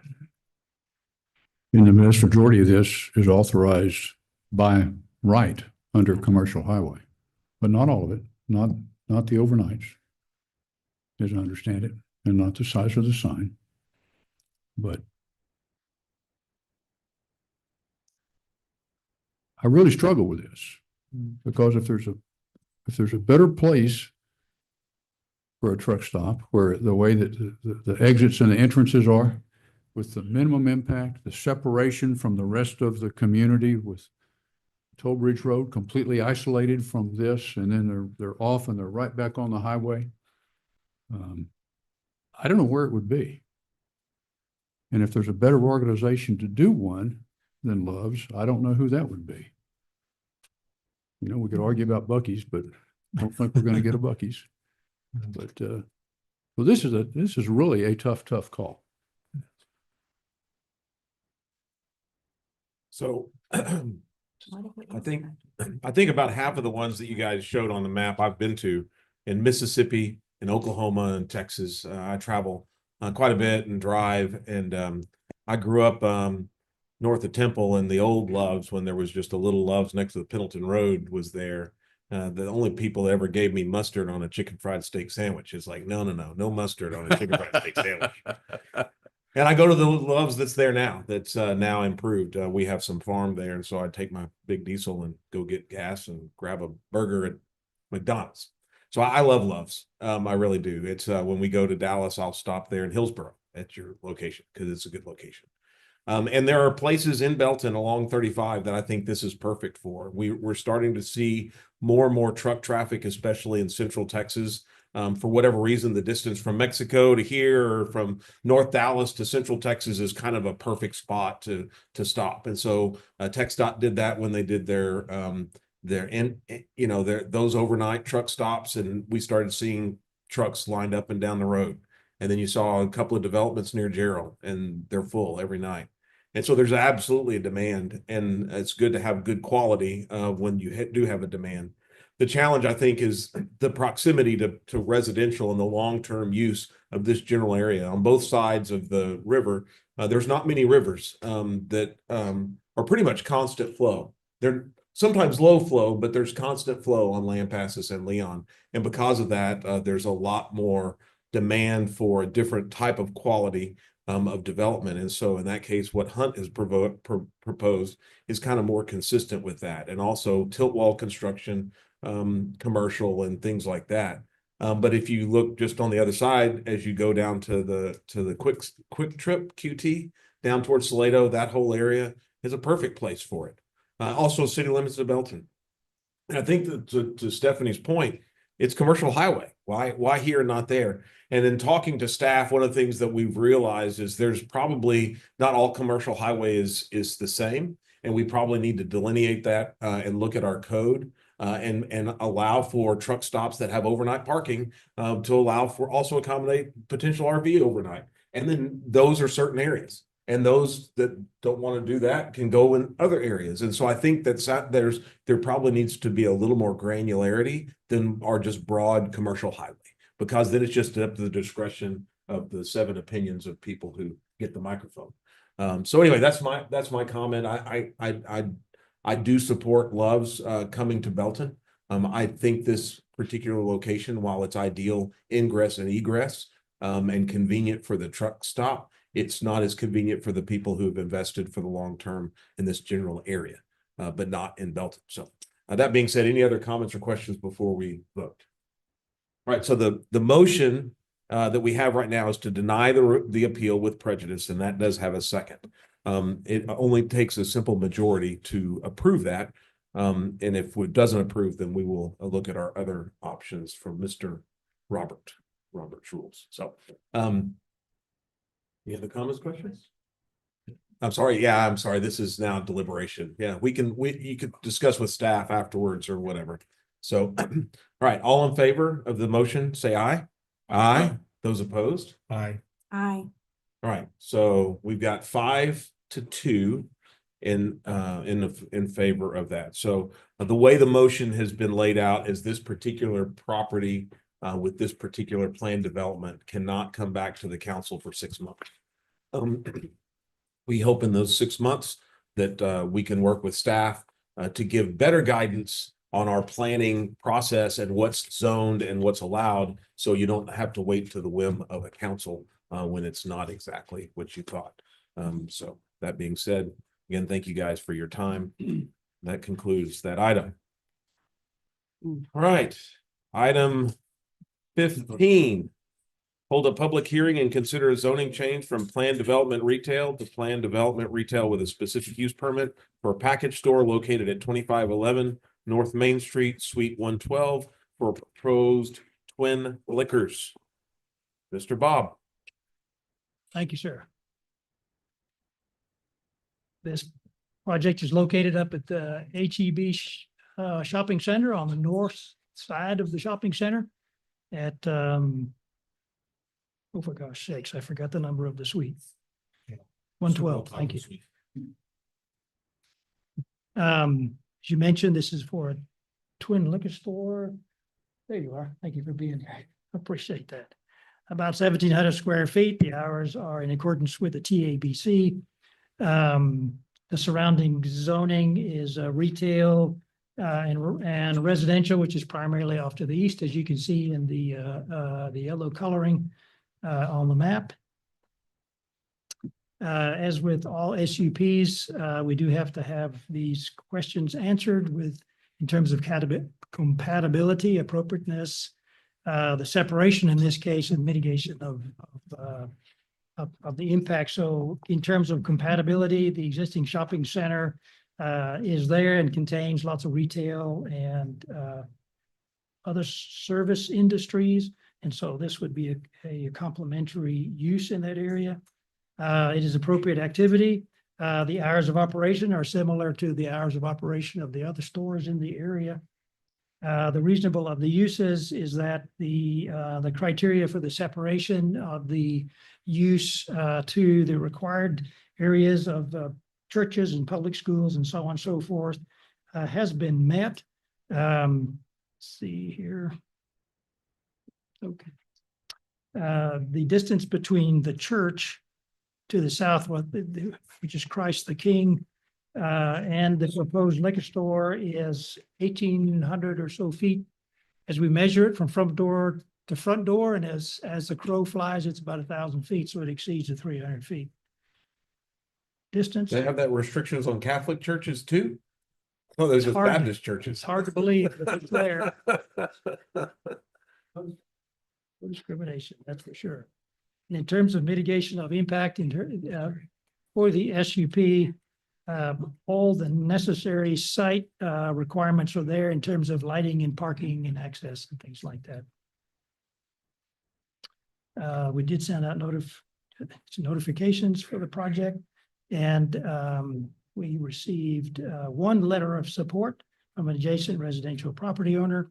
This is consistent with the future land use map.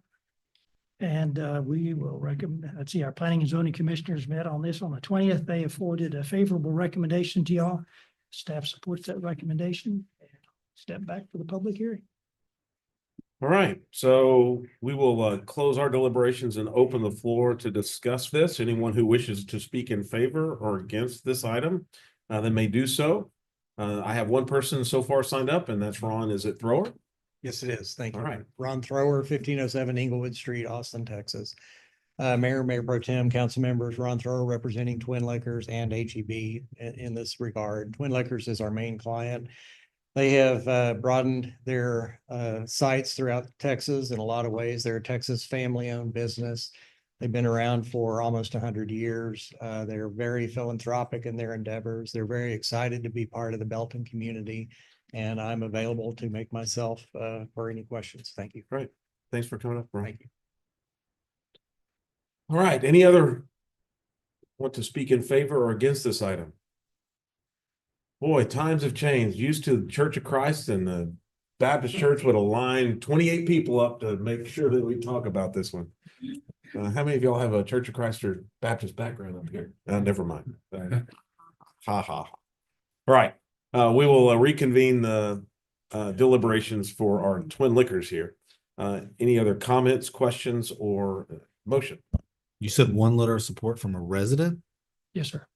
Fantastic. I'll make a motion to approve the item as is. Second. We have a motion and a second to approve this item. Any other comments or questions? All in favor, say aye. Aye. Those opposed? Passes unanimously. What up in the world? All right, item 16 is hold a public hearing. Thanks. Have a good evening. Hold a public hearing and consider zoning change from single family one to two family for duplex construction on approximately 0.4 acres located at 805 1/2 West 7th Avenue. Mr. Bob. Thank you very much. So this is generally located south, south of Martin Luther King Drive, which is way to the north of this picture, but it's south of 7th Drive, and it's north of Nolan Creek. You can see Nolan Creek flowing there towards on the south end of the picture. The surrounding zoning is single family one. It is currently has a single family home on the property. The future land use map shows it to be residential. The developer intends to demolish the existing home and to build a duplex on this lot. And he will require some re-subdivision of the properties in that area. It is consistent with the future land use map. We did send out about 10 notices. We received one letter in support from adjacent property owner. The Planning and Zoning Commission considered this case during their meeting on the 20th. They have forwarded a recommendation to approve. The vote was 6-1. We support that recommendation, and we recommend that the council approve this zoning change. All right. Again, this being a public hearing, we will close the deliberations and open the floor for anyone who wishes to speak in favor or against this item. There being no public comments, we will close the floor and reconvene. Chair would entertain a motion unless you have questions or comments. Move we approve item 16 as presented. Second. We have a motion and a second to approve the zoning change. Any other comments or questions before we vote? Being none, all in favor, say aye. Aye. Those opposed? All right, passes unanimously. And item 17, hold a public hearing and consider appeal of the Planning and Zoning Commission's decision regarding a zoning change from Plan Development 48 to Plan Development PD Retail on approximately 1.7 acres located at 121 Lake Road. This particular item, they've requested to postpone until the June 10th meeting. So the chair would entertain a motion to do so. Move to postpone to the June 10th meeting. Second. We have a motion and a second to postpone this item to June 10th. All in favor, say aye. Aye. Those opposed? Passes unanimously. And the best part of the I told him I was gonna go the CMA route, the management accountant. Yeah, that would be better. A little more versatile. I left a decade of the special industry called oil and gas and went straight into the special industry of government. I mean, what was I thinking? I was like, okay. Is a CGFO required for finance manager here? No, it's good to have. If you're not a CPA, I didn't know. there's gonna be your future one right there. CGFO. And that's right. Oh, Our human resources director. that's nice. What was that? Our HR director is a CGFO. And a CHRO. Oh, Sharp as a whip. wow. Working on it? There you go. All right, buddy. We got most everybody back? Push it. We got everybody back. It was much better when you pushed your microphone back. Physically, maybe not mentally or emotionally, but we're all in our Better room. if you got closer. We're physically here. Okay. All right, Yeah, Mike. you could hear it all. And a very direct microphone. It's your show. Here you go. See, everybody leaves when you start talking about money. Not this. Something. Are you ready? We're ready. Okay. Here we are, budget season again. Seems like Oh God, I didn't even switch the shade and she's already yawning. So I haven't even done the slide. And, okay, this is fun stuff. This presentation brought to you by Twin Liquors. Yeah, really. Yeah, really. Good luck. I told my kids I was heading to city council and my 12-year-old said, "Is it budget season again?" And I said, Oh. yeah, and he said, "All right, good night." Sad. Wow, that's good. It's a smart kid. There's another. That's I think good. you said that once or twice. Once or twice. Okay, well, here we are. We're going to talk tonight about the general fund and debt service fund. This is the first of our several meetings, next few meetings, where we'll go through this isn't the proposed budget, but we'll take the feedback from you tonight and as we go forward to create the proposed budget that's going to come back to you in July. So let's get started. Before we can start talking about fiscal 26, I wanted to kind of tell you where we're looking at ending fiscal 25. And so we started the year here, $8,940,000 in unassigned reserves in the general fund. We planned on having revenues of 24,382,000, and it looks like we're going to come in a little bit short of that by 169,000 or so to 24,212,000. On the expenditure side, we budgeted 24,913,000. Again, coming in probably 225,000 or so under that. And so where we had planned on using $531,000 of fund balance in 2025 when we prepared the budget, we're probably going to come in closer to that 480 or so. In the end, pretty close to what we expected. Our reserves would drop to $8,463,000, which are about 34% of budgeted expenditures. Remember, our policy was we try to maintain at least 30%. So then that takes us into 26. This is an interesting year for you guys. We are bringing to you a very lean budget for fiscal 2026. One that includes currently no new positions at all in the general fund. we have limited pay increases. We normally try to have what we call a full merit, which is up to 5% increases for exceptional employees. The budget that's before you right now has a 3% max for a pay increase for employees. What we're doing is on the expenditure side, we're growing only 2.5% or $620,000 from 24,913 to 25,500. But because we need to use we used reserves in 2025.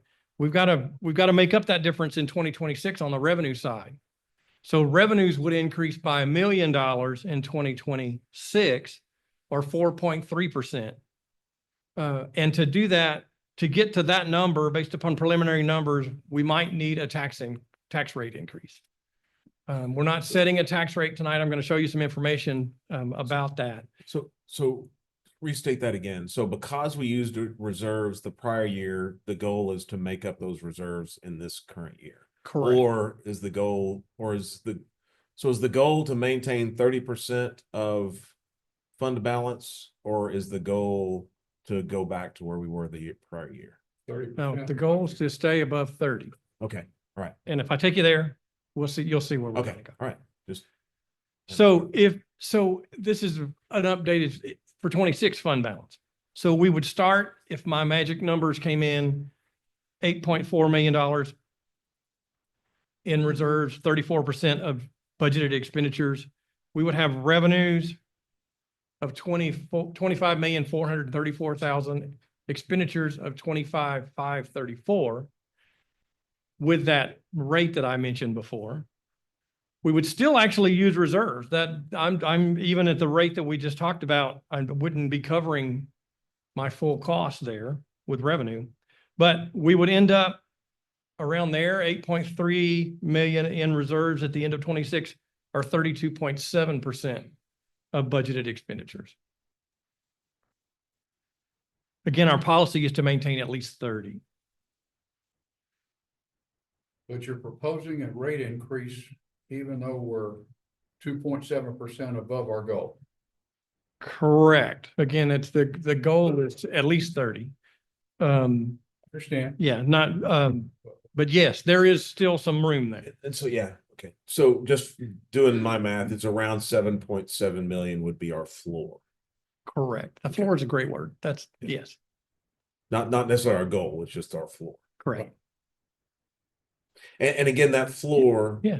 And we have a new council member, so he's drinking from a fire hose. So that floor, that's 30% of fund balance is so that if we see a disruption in revenues or an increase in costs that weren't anticipated, that we would have cash to do that. And that's self-imposed. It's not correct. It's not state of Texas. Correct. Yeah, 25 for the state, we're 30. And that 30 gives us good ratings on our debt when we go issue debt, because we're double A. Yeah, double minus something. Anyway. Double A now. Double A. Well, yeah, we lost the minus, which is a good thing. That's right. Double negative. Lost a minus. That's right. So the 25% reserves is required by our city charter. 30 is no, there is none by charter. Our policy, you typically, a lot of times you'll see 25%. But we changed our policy recently to 30 to buy us have a little extra cushion in those cases. But yeah, it's a self-imposed thing. So 25% are 3 months worth of reserves. So easy way of thinking is reserves stop completely, no more revenue. I mean, I'm sorry, reserves. If revenues just stopped, you could operate for 3 months before you ran out of money. You, Dave Ramsey. Yeah. And so that's what that's for. And the decision to use 500,000 of fund balance was because our reserve was pushing. Yes, sir. That's correct. No, that was planned. That's a planned use of reserve. Yeah. And that's quite all right. And we still have 4 or 5 months of sales tax yet to come in, or 4 for this fiscal year. We'll get to that shortly. Oh. It's not as good as we had thought, to answer your question. You don't think it'll tick up?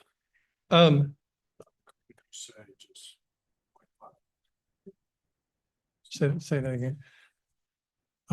When you talk about a raise of 0.5%, what is that in dollars? If we'll also get to that, but it's like 71,000, I think, is the number. That's in here.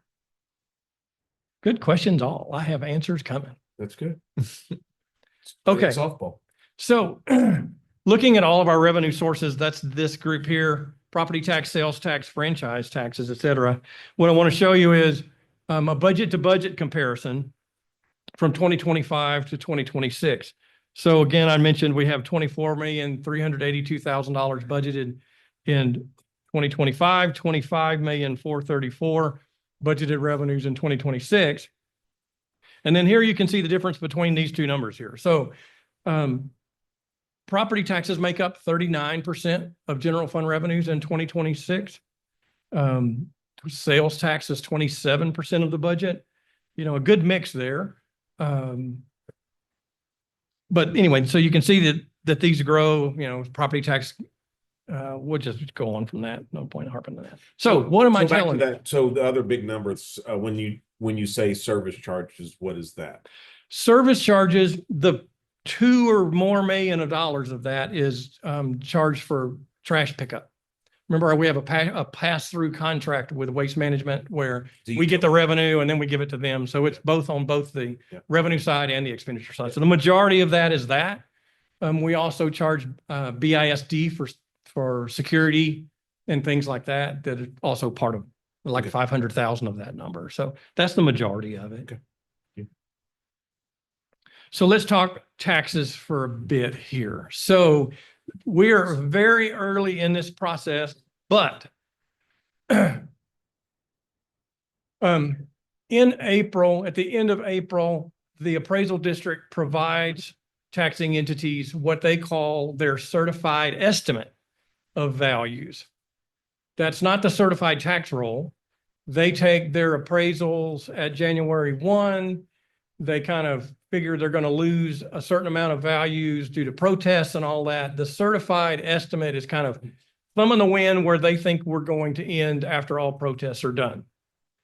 The good news about that is once they provide that certified estimate, I can then plug in, run that number through my spreadsheets to where the tax worksheets kind of that I have and come up with what the tax rates might be. They're not going to be these numbers exactly, but I can give you a feel for where they might be once we get our certified tax roll. So that certified estimate using that preliminary values went up $216 million, 9%, up to like 2.5 billion in value. Of that 216 million, 88 million came from new values and 128 million came from existing values. So with that then, just again, these are just preliminary, very preliminary numbers.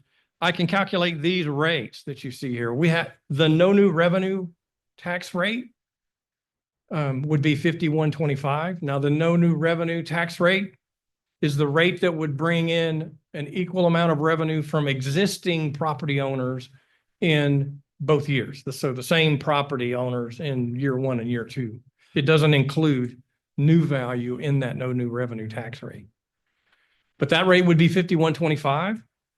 The voter approval rate that's adjusted for unused increments, I'm not getting into that one too much, would be 54.22.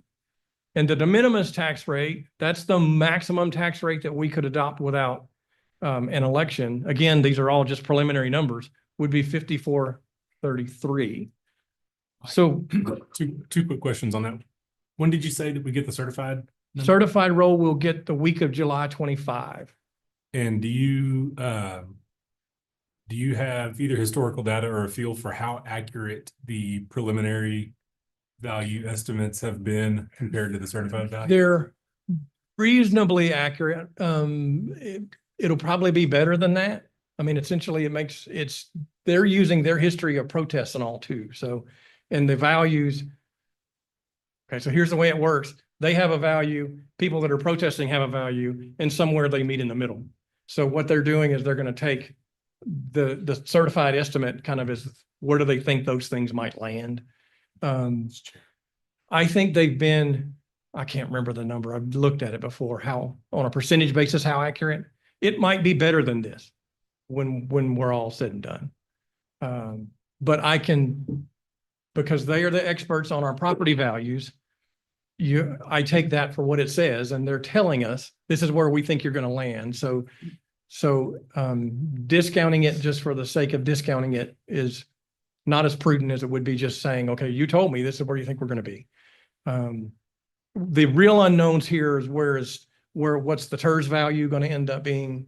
Because that's a significant component that I'm using figures they gave me, but that might be pretty big variable there. That's the biggest variable we usually see in the calculation. Thank But this is like using the best known information at the time. And because at least we're past April now, when I get that, instead of me just winging it and using my own inflation factor of what I think rates are going to, values are going to be, I'm really using something based upon that. So I think we'll be close to these numbers. But I'm not telling you that in this case, this is what the tax rates are going to be. But what I wanted to do with this slide in and to show you a few things. So again, I'm telling you the revenues that you saw before were based upon preliminary values and a preliminary tax rate of 53 cents. Our current rate's 52.25. So it would be a 0.25%, 0.75% increase to get to 53. To get to a balanced budget, balance meaning, revenues equal expenses, we would have to be at 53.47. That makes up that $99,690 difference. But there's other options for council to adopt if we were there. If you wanted to look at that no new revenue rate going something like that, we would have to reduce our property tax revenues in this budget anyway by $367,000 or so. If you decided you wanted to leave the tax rate at 52.25, I'd have to reduce revenues by $157,000.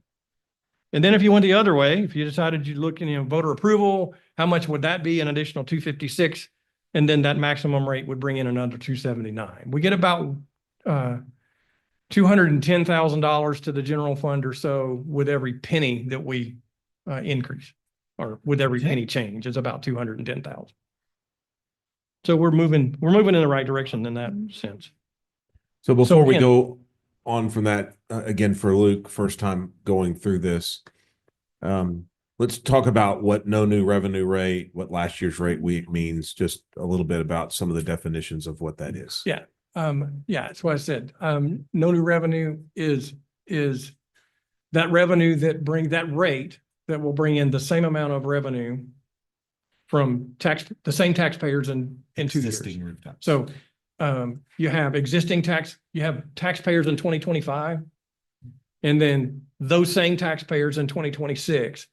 What would the rate bring that would bring in the same amount of revenue? Now, the trick is no new revenue really doesn't mean no new revenue because it excludes the new value. It's from that calculation. So the taxes on that 88 million of new value that would bring in additional revenue. And the other thing is, if someone has changed their status, so let's say the disabled vet, it's kind of hokey. And also if somebody's house appraised higher or lower, so it's just a general number that's generally in that neighborhood, but typically the cities get punished on that no new revenue rate, especially as if a church were to buy a property and take it off the tax rolls.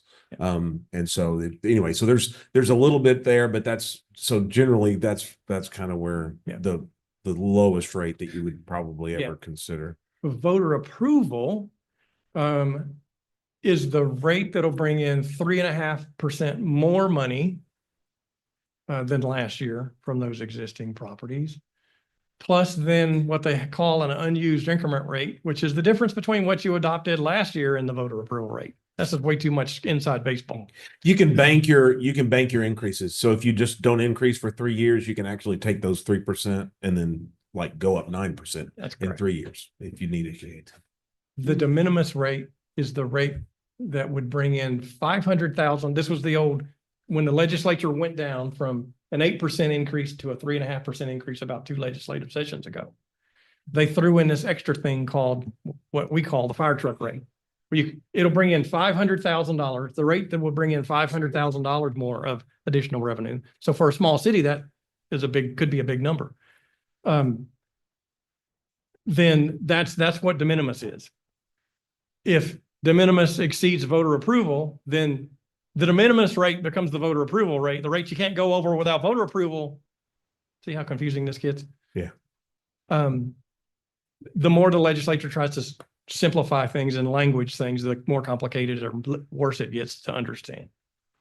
But again, these are just preliminary rates. I just wanted you to see what that means as far as where we could be headed as we get a certified roll. Wake up. Come on. Sorry. Okay. So this table is a table of property tax history from 2019. What I kind of want to show you is the O&M portion of that is of the rate would be almost $10 million for O&M. The TERS is 2.4 of that total levy, and our debt goes up from 1.1 to 1.3. We'll talk about that in a little bit. So you have a total levy there of $13,781,000 with those rates that we just talked about. What does that look like graphically? So this chart shows you the same thing. The bars that you see going vertically there, use this side of the table, showing you the levy increase since 2029. The red's the O&M component. The gold here is the TERS component, and this is the debt component of that. What that line is showing you here is the tax rate that was adopted for each of those fiscal years. Where we started in 2019, the rate that you see there, based upon this side over here, we were at 65.98 in 2019. And I'll tell you, for all the way back to 2013, did we leave it flat at 65.98? So it was 65.98 for a very long time. Then we decreased in that time frame down to 63, and then now we've gone down to 52.25. With this uptick that I'm kind of showing you here at the end. Enough of that. The county and Bell County and the city of Belton had been the most aggressive in bringing our rates down until last year when the county went up pretty significantly. They did 18% last year when we held, and I know we were talking about that at breakfast. A lot of people look at the tax bill and assume it's all city, when it's really, and right, it's 3 or 4 taxing entities, and we're just one portion. Very good. Thank you for that. Yeah. Moving on to sales tax revenue. So I like showing this chart because this is a rolling 12-month percentage growth. So the change in the growth from one month to the other. And our sales tax growth, rate of growth peaked way back in 2022 at 22% on a rolling 12-month basis. Back in those days, that was when everybody had a lot of COVID relief money in their pockets and they were ready to spend. And so that was, but in 2022, but since that time, we've fallen from this, say, 13% growth rate there to where we're now, like as it sits now, about a little over 6%. But what I want to show you is a couple of things with this chart. This peak that you see here, am I doing the good John Madden here? That peak that you see in December, from October through December, there's a lot of one-time money in that. So what does that mean? So when you have, the reason you see that spike in those months is there's like $230,000 of money that you kind of get one time. So you don't want to count on it. A good example, we had like a $78,000 or $80,000 audit adjustment in one of those months, money coming to us in the month of December, which doesn't happen often. It happens, I'm not going to say rarely, but that's not money that I can just assume I'm going to get every single month. We also had a large chunk of money coming from a company that sells portable buildings. This is a good example of something like that. So somebody ordered a bunch of portable buildings, and then the sales tax, when they deliver those, we get the sales tax from the purchase. But nobody's going to order that a large amount of portable buildings this is an out-of-state company kind of thing. So those type of things you have to take out of any kind of projection, or you're going to overinflate your projection. Where I think we're going to land at the end of this year is something like here. My current number is about 1.6 to 1.9% annual growth on a 12-month basis. So we budgeted for this year a 5% increase, but I don't think we're going to get there. It is from October to September? Yes. Yeah, this So- is 12 months in each one of those boxes. Yeah, but if we look at October to March, it's hovering around 6%, even if you don't take into account that bump, right? Yeah, well, that does include the one-time money. That's what I'm saying. If I were to, that's real dollars. If you took out the one-time money, we would be going negative. We would be going backwards. This includes the One-time money happens every year. The audit adjustments due to some extent. Usually they're like $4,000 or $8,000, something like that a month. Not anything in the scale that those are. I will say this about percentages is, and the way you put graphs, solid numbers is probably easier to see a trend line than percentages. Because you can see if a trend line is going down or up. A trend line that's flat or up on a percentage, it's compounded. So if your rate, we call it acceleration.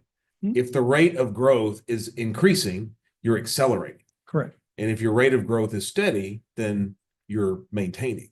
And so what we're seeing, even in the peaks and the valleys, we are still accelerating. You're still growing. That's Yeah. correct. We're not going back. But if I were just to do a trend line from your 13 to the 6, you would, even that trend line, which is down, it puts it around 5. Right. So I'm having a hard time visually understanding that we would have to go to shrink mode for the next 5 months to get to 1.6 as a trailing 12-month average. Yeah. So my number, what I do to get to my number, based upon 20 years of sales tax data here, is I pull out the one-time money out of the trend, so it doesn't change your trend. It'll still show up in the year. Yeah, no. I pull it out. 1.6, then I'll still gonna be project more than 1.6. and then put it back in. Okay. So your 1.6 is taking that one-time money out of the calculation for the year. But putting it back in. It's taking it out of the trend, but it's putting it back in at the end to get to the number. And this That number right here, this number right here is where I think we're going to land. 6,548,000.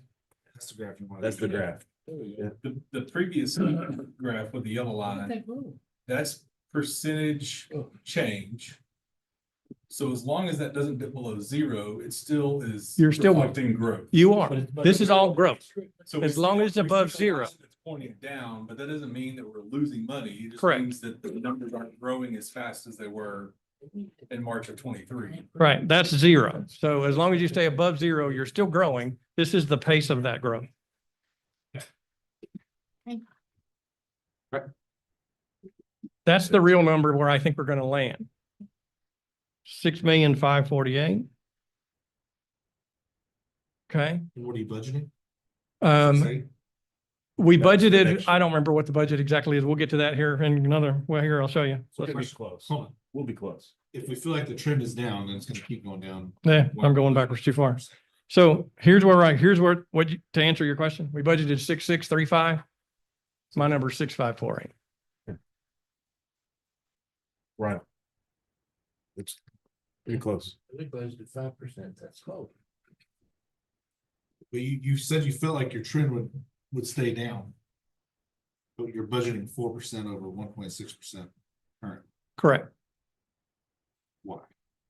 The 4% it's over 4% over where I think we're going to land. And where I think we're going to land is that. So your 2026 budget is 4% more than 6,548,000 to get to 610. Or 6810. That makes sense? Yep.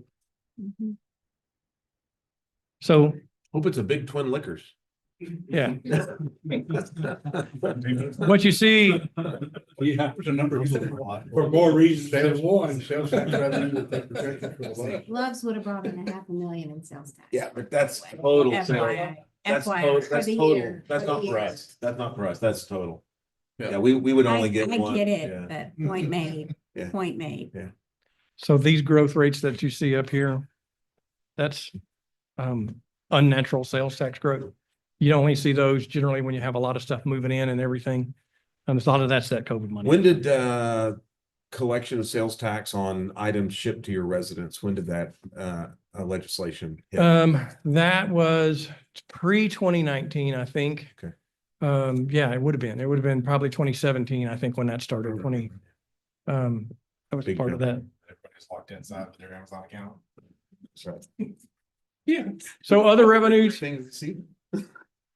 other revenues on the, During the budget. for the general fund. Trash collection fees, are gonna probably increase. I have 9% there. That's based upon, our average growth rate. Court fines and fees are going up. A couple of those larger items are going down, maybe interest income. I'm budgeting 10% decrease, over from what we might collect this year. And then public safety reimbursement are going down, but that's only because we changed, our peer support network. The way that we're getting money there, we used to have the peer support network guy, or we currently do, on our payroll. And then we have all those expenses and then we bill for them and then they reimburse us. In October, that's going to change where that person gets paid directly by the peer support network. And so that's why those costs are going down. No real change to us. I'm sorry, can I ask one more question about the last slide? Sorry, I'm processing a lot at once. I'm not understanding why 2021 till now we've had a steady decrease, yet you're budgeting an increase from the previous year for 26. What is the event? What is the reasoning? Okay, that's a good Slower question. acceleration, it's not slower velocity. So we're still Alright. we're still speeding up, just not. But yeah, I'm Yeah, just. this is a more So- accurate number. To your Okay. point, this is, I think, yeah, the other one is a little bit misleading. It looks like we're going backwards. So I budgeted 4% for a couple of reasons. One, it's if you kind of average those, you get pretty close to that, I think. The comptroller's office and the biennial budget that they do for the state predicted the state sales tax to increase like 4.9%. I don't think we're going to necessarily get that high, but I didn't want to be I don't want to tank it. But I think, might it be 3? I don't know. But that's kind of where I'm starting. Does that answer that question? Yes, thank you. Okay, moving on to expenses. So general fund is budget. Here's the budget comparison. We increased from 24,913,000 to 25,534. 58% of our general fund budget goes towards personnel. And you can see the increase here from that is about a $400,000 increase there in personnel costs. Some other ones, services here goes up about 600,000. Capital outlays going down. And I'll kind of show you that in a bit. So again, about a 2.5% increase in our expenditure budget from one year to the next. And these capital outlays are capital outlays from the general fund, not from our capital asset replacement fund? Only general fund. This is just general fund. So Yeah, in fact, basically, this is generally speaking, this is going into those funds. This is real capital. Oh, that's real capital. Yeah, So that's where you're talking about is that transfer line where Yeah. we'd be moving money Okay, gotcha. from the general fund into a different. Okay, fund. gotcha. That's So what this the is- transfer. Okay, all right, thank you. Yes, sir. Personnel, what percent do you estimate for overtime? We don't really do that so much. I don't have an answer to your question. I can get that, but we generally do that by a per person basis. Or we'll say, based upon history, the police department typically spends X number of dollars in overtime, and we'll kind of do that same type of math. I don't have a specific percentage increase in overtime, but it's, I'd really like to see that. okay, we can do that. We can do that. Hear that, Human Resources That Director? would be by department, right? Because some departments will rely a Yeah. little more Yeah. on, okay. Where's the street maintenance in this? Is it in the maintenance? Street maintenance is in maintenance, yes. So I'm doing this a little differently this year. Oh, it's okay. So I wanted, because we were looking at maybe having to increase our tax rate, I wanted to give you guys a deeper dive into the budget. So you can see kind of why our budget is increasing the way it's doing. So bear with me while I go through. I want to show it to you on individual department levels, and I hope that gives you a better understanding of where a lot of little things add up to a bigger thing. And that's what we're covering with our revenues. So the city council budget goes up 20,960, again, doing the same budget comparison here, increasing from 439,000 to 460. And most of that increase falls under that column called other expenses. Well, what other expenses are for the city council's budget are our contributions to other agencies. That's what other expenses are. And so these are the agency contributions that are budgeted or for 2026. Hill Country Transit is the HOP, and that's 55,005. Bell County Public Health, we contribute to them annually. That's based upon their budget information they provide us. ISD is for our school crossing guard program. And then, of course, we give senior citizen, the senior center, 25,000. Belton Chamber of Commerce is for the visitor center, our contribution to the visitor center. And then the smaller ones, the Children's Advocacy Center is new. You may recall during last year's budget process, they asked for, I think it was 6,300 something. We put that, but that came from ARPA, so it was not in this. We decided to carry that over into 2026 with a contribution of 7,500. So all in all, 201,150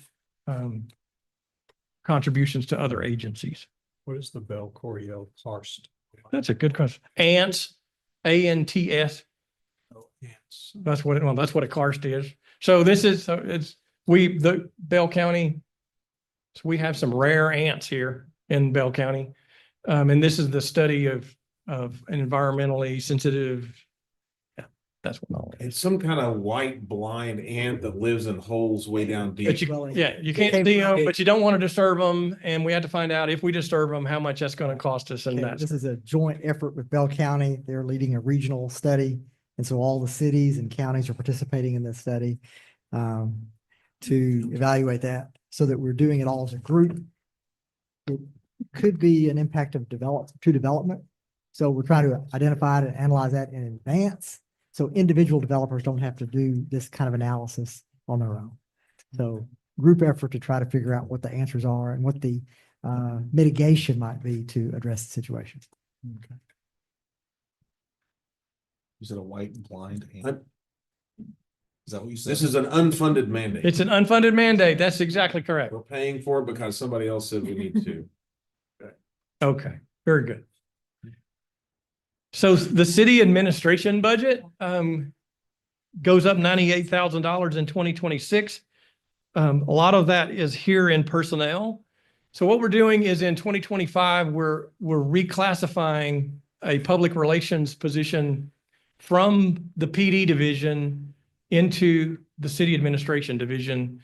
That's also where Paul resides in this division. And so by having that person report in that same division, we can continue our single messaging. And that's the reason we're doing that. And that's happening in the current year. But that's why personnel costs are showing an increase there for the corresponding decrease in PD. The other significant change in this budget is our city manager contingency, which is in the other expenses category. We're decreasing that because of this budgeting down from 100 to 50. Finance is going up about $50,000, mostly due to our audit and appraisal costs. We pay the Bell County Appraisal District to do their appraisals plus collections, tax collections. Their costs are going up, and so that's what's driving this, as well as our audit costs a little bit. Human Resources, Go HR, they're doing their part, keeping costs down, reducing their budget by $8,120. The reason for that is in this services category here that you see, we're doing a compensation study currently. It's actually in the finishing stages of that. But because we're doing that in 25, we don't need to do it in 26, and that's why that budget declines. Moving on to municipal court. I'm sorry, anybody see? Okay, that's me. Municipal court goes up 10,000. The reason for that are information tech, our transfers to the IT fund. You'll see that in greater detail here in a bit. Right here, in fact. So the police department budget increases from $7,770,000 to $8,140,000, or $369,000 increase from one year to the next.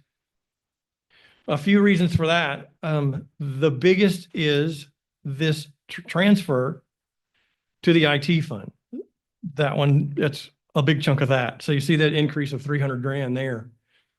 So the IT fund in 2026, we'll talk about that in the future. But Chris has to buy around $230,000 worth of servers. I think the number was $69,000 worth of computers, another something else, a big, large numbers. And those costs get allocated back to the departments, to the funds, individual funds. So the general fund has to pay its share of that. The water and sewer fund pays its share of that, drainage, et cetera. That's the way that fund works. Well, because we charge back most of these costs based upon the number of computers and devices and things like that. It's the PD budget that houses most of those things. And so they get the largest chunk of that increase. Also, what I wanted to show you back to the capital outlay side is this $150,000 that you see there in capital outlay. We're budgeting $150,000 in 2026, and also here, let me do this. So look here. You see we're going over budget in 2025 for capital outlay. So we're spending or plan on spending around $150,000 over the next 2 years, 2025 and 2026, on Miller Heights Public Safety Center, right? To kind of get us in the door. So that's kind of, there's going to be some, this is just to get us going. And well, there's some work to be done there, which we're splitting over 2 years. And that's what you're seeing in this 150 there. And that's also what's making up why that capital outlay went over so far in 2025. Which also you might see a budget amendment for this division in the future, because we're currently expecting that to go over by the time we get to end of the year. The fire department, again, kudos to the chief. He's doing good. He reduced his budget by $52,960, or 1.2%. The big change there is this transfers line. So, okay, here's what we're doing differently for fire. You might have heard that we bought a fire engine recently, right? Ladder truck, aerial apparatus, 150-foot aerial apparatus by Go to me. yeah, really. Shut up, chief. So we issued debt for that, and in 2026 the debt payment for that is $211,000. We financed those over 10 years. And so what I'm doing is I'm transferring $211,000 from the fire department budget into the debt service fund to make that payment. This decline is also due to the fact that the rest of the stuff, because we took that ladder out of that, the total transfer went down a bit, even after I moved 211 into this other place. So that's where a lot of that savings is coming from in the fire department. I think this is a really good way to handle that increased debt service going forward. Plan on doing that in the future. Mike, can I ask a question on fire real quick? In the past, we were putting money into a capital improvement plan to save for a fire truck, fire Yeah. engine. Would that be in this budget line, this transfers? That's where that is happening. The transfer from fire into the equipment replacement fund is happening in that And transfer. are we continuing to put money I think in he's for asking about whatever the the next next fire truck is? For the other stuff, yes. That ladder, that apparatus is, the $2 million. We got paid back the money that we spent. So now there's still a bigger pot of money there because we're not using it, right? We Right. planned on using it for the apparatus. But that probably won't be the last fire engine we buy. Correct, but it's such a large contribution and it's so far out. The better way to handle that is issue debt, what we need to do for that particular apparatus. So we're no longer saving for Not for the replacement 25 years from now. For the other items. The other items we are, we just decreased it. correct. So, For the actual engine, fire engine, we are. I'm sorry, say that again? Yes. Yeah, a new engine, not an apparatus. 200. Yeah. I think he's asking for the next red truck that rolls out. We will have some money set aside for that. Are we budgeting to put money toward that with the 26 budget? Yes, not that apparatus, not the one that we're we done just with bought. saving. The next, All of the others, Whatever the next one. yeah. we have the sinking fund. Yes, we have a pool of money in the equipment replacement fund to buy future pickups, other smaller, And we're investing more money in that this year. correct. Okay. Yes, and that will continue. So why do you typically do that on a 10-year versus buying it outright? There's two ways to do it. We can either, so we have a schedule of all the equipment and when we expect that equipment to be replaced. We take the future replacement value that we think we're going to need to build a pot of money in 10 years and we'll divide that by 10 and contribute into this other pocket of money. So when that 10 years is up or whatever time frame that might be, then we'll have money to pay for that item. That works well until you have to replace it sooner or something. Hey, you have a wreck or whatever, that kind of thing. Anyway, but we're continuing that process because that helps you pay cash for stuff. That apparatus, when you're talking that much money, and it takes, the life of that is a 25-year asset. So there's a lot of variables in that 25 years that your current taxpayers are having to pay for because this is current money going into that pot. And what we've discovered, like I think with this latest issue is, even though we had been saving for that to replace that ladder truck, and we had been doing that for some period of time, when the time came to replace it, remember you weren't here. There's a 4-year lead time to order it. So I had to have the cash today. Rates were extremely low. We were issuing Yeah, debt. exactly. And it's a 25-year item. Yeah. And so it's more prudent, if you would, in that time, the decision was. Yeah, so to pay for it with cash the day we went to get it would have cost, what's that? Unit? 5 million? No, it was 2 million? It was Whatever it's like. 1.9 versus 1.6 or something. Yeah, so it'd been 20% of our tax rate would have just gone to that truck, which everybody would freak out. And so we did it over time, which was like whatever, $500,000 or a year or something.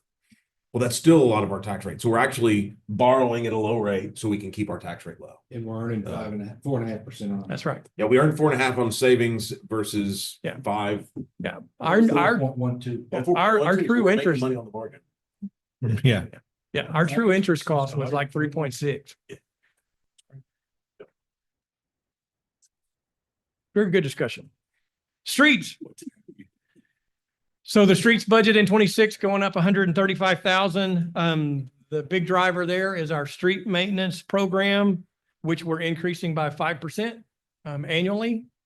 We're putting a $1.1 million in 2026 for street maintenance. The other thing that goes up is this services account. You see, that's for electricity, for street lighting. That's what's causing that jump. Okay. Parks and Rec, is decreasing by $135,000. There's a lot of ups and downs in this particular division. A couple that I'll point out, this services that you see, there's a pretty large increase there. That's contract mowing is a big chunk of that. Also that information technology fund transfer is also in that services. That's what's causing that. But capital outlay here is going down by $273,000 in 25 to zero. Those expenditures that you're seeing here for Heritage Park lighting that we put in the 2025 budget. Is Loop 121 in that contract mowing number? Yes. Okay, that's it. So You want to know how much the did- cost, oh, how I much did. the contract mowing increase for that loop, did for not Loop get that. I 121 just wanna mower? know if it was already in there. It's in there. Very good. Do I get a little bit if I mowed part of it? No. $34,000 is the quote. Property tax incentives. $2.83 based on my frontage. Their next division is development services. This is planning. Planning goes up 84,000 in 2026. Similar to PD, we're doing some position reclasses during 2025 in this division, which is causing that personnel cost to go up a bit. Also, another little different one here is part of that services includes merchant fees. So we pay credit card fees. And so those are continuing to go up as more people use credit cards to pay city fees. Do we charge? We do 2%. Is that right? So shouldn't that, shouldn't they cancel each other out? Right? I'm sorry, what? Shouldn't they cancel each other out? They instead of do, increasing sort of. revenue? Like- Is the ACH option been added to our system yet? Yes, but they don't pay permits and things like that way. Okay. You got the guys that are coming in and they have a reward card that they can go to Tahiti if they pay a $10,000 bill with a credit card. Yeah, that kind of stuff. So we get a lot of that. Talking about your water bill? Yeah. Library's going up 58,000. Nothing terribly exciting there. We could have a position reclass. I don't know if that's going to happen or not. But that's the way that one looks. Solid waste, again, this is our contract with Waste Management. There's some savings there, if you will. It's only because we're looking like we're not going to spend as much as we thought in 2025. But it is an increase over the estimate.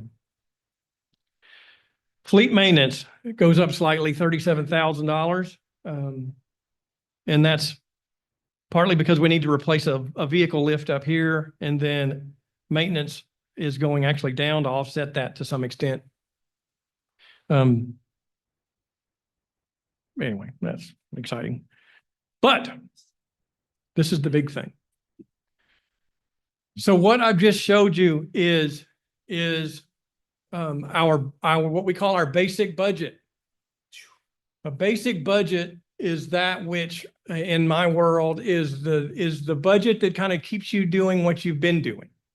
It's kind of more of the status quo. Of course, costs go up, but it's kind of keeping going what you're going. What we ask departments to do is for those enhanced services or new things or something different that you've been doing to put that in your supplemental budget. So then the departments, and we talk about those things. What I wanted to show you here is the department submitted $548,000 worth of other things, and these aren't really unreasonable requests. These are just kind of those things, the additional kind of enhancements that we're looking at. And so just kind of going, so that to answer your question of how much would it cost to do a full merit as opposed to 3, that total for the general fund's about $53,000.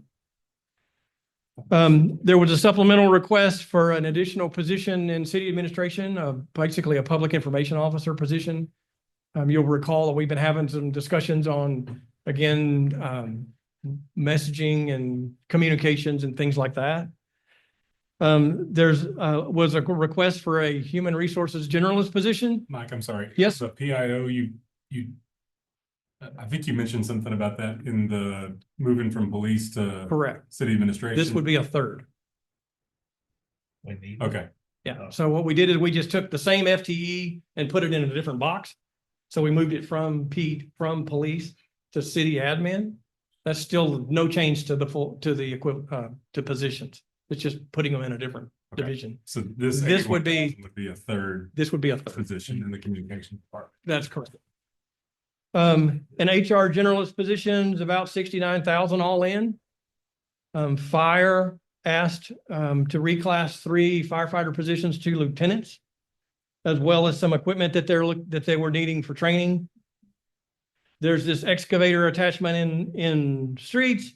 Parks had some personnel requests there. And it came up, and the other part is this box right here. We're currently doing this comp study. It's getting towards the end. I don't have total numbers for you for how much it will cost to implement. We're thinking it's going to be $100,000 or a little less than that. None of this is in the budget that I just showed you. None. So that 53 cent that I was showing you where we would bring in 90 within $100,000 of the revenue of expenditures and all that, it doesn't include any of this. That's why I said it's a very lean budget year. It's 53 cents and 200 grand for each penny. You're at the voter approved rate Yes, without. Question on the, compensation thing. correct. I'm sorry, say. the vacant planning tech? That's a position that's been approved in a previous budget? No, so part of, and none of this has been official yet or whatever. The thought is reclassing the senior planner position to an assistant director position, then reclassing the planning tech position to the planner position, and then this would be backfilling that planning tech. Again, none of that has been finalized. That's why it's sitting there in supplemental, and it's not in basic. Do you know when the comp study is going to be complete? We are getting towards that within a month or so. Within a month for us to be able to review it, for Yes. it to be in your pocket. No, we'll probably be able to have a presentation. I don't remember. Do you know what there you go. Second meeting in June is when we hope to have that. Do you know the percentage of the last round of merit increases, what the overall percentage was? I can give you that. It came in right around 4 in total, average. I think the actual was right around 4.25% or so increase in total. So you have some people earning 5, you have some people getting a 4, some people getting a 3, that sort of stuff. But I think it ended up kind of averaging something like a 4.25 or less. We typically budget 4 and 1.25, but it's going to be less than that this time. So the last one I want to show you on the general fund, we're getting close, guys, is just this long-term forecast. This is not intended to predict the future. This is, again, just kind of showing you some trends. What we do is we take some assumptions that you see here for revenues and some assumptions for expenditures that you see there. Generally, all of these assumptions are based upon average of the past 3 years or so. Not completely made up. But what you have is if those assumptions were to come true, you would see that reserves would continue to grow, which is a good thing. What happens is our required minimum at that 30% gets a little closer to that over the next 5 years. And that's 30%. And that's 30%. Yeah. What a cushion. Yeah. Okay. Any questions about the general fund before I quickly go through the debt service fund?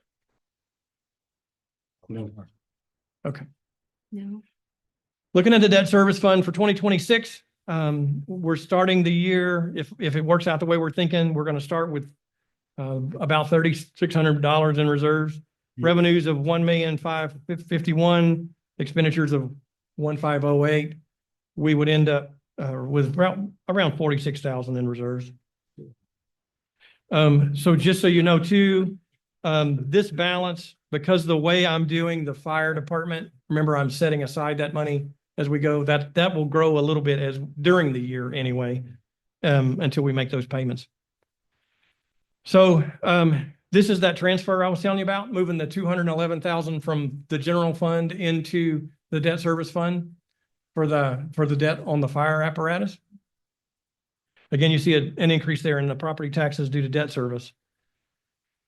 Total payments, expenditures in this fund will increase by $300,000 from 1.2 million to 1.5. That's all because of that new debt that we issued in 2025. It looks like that.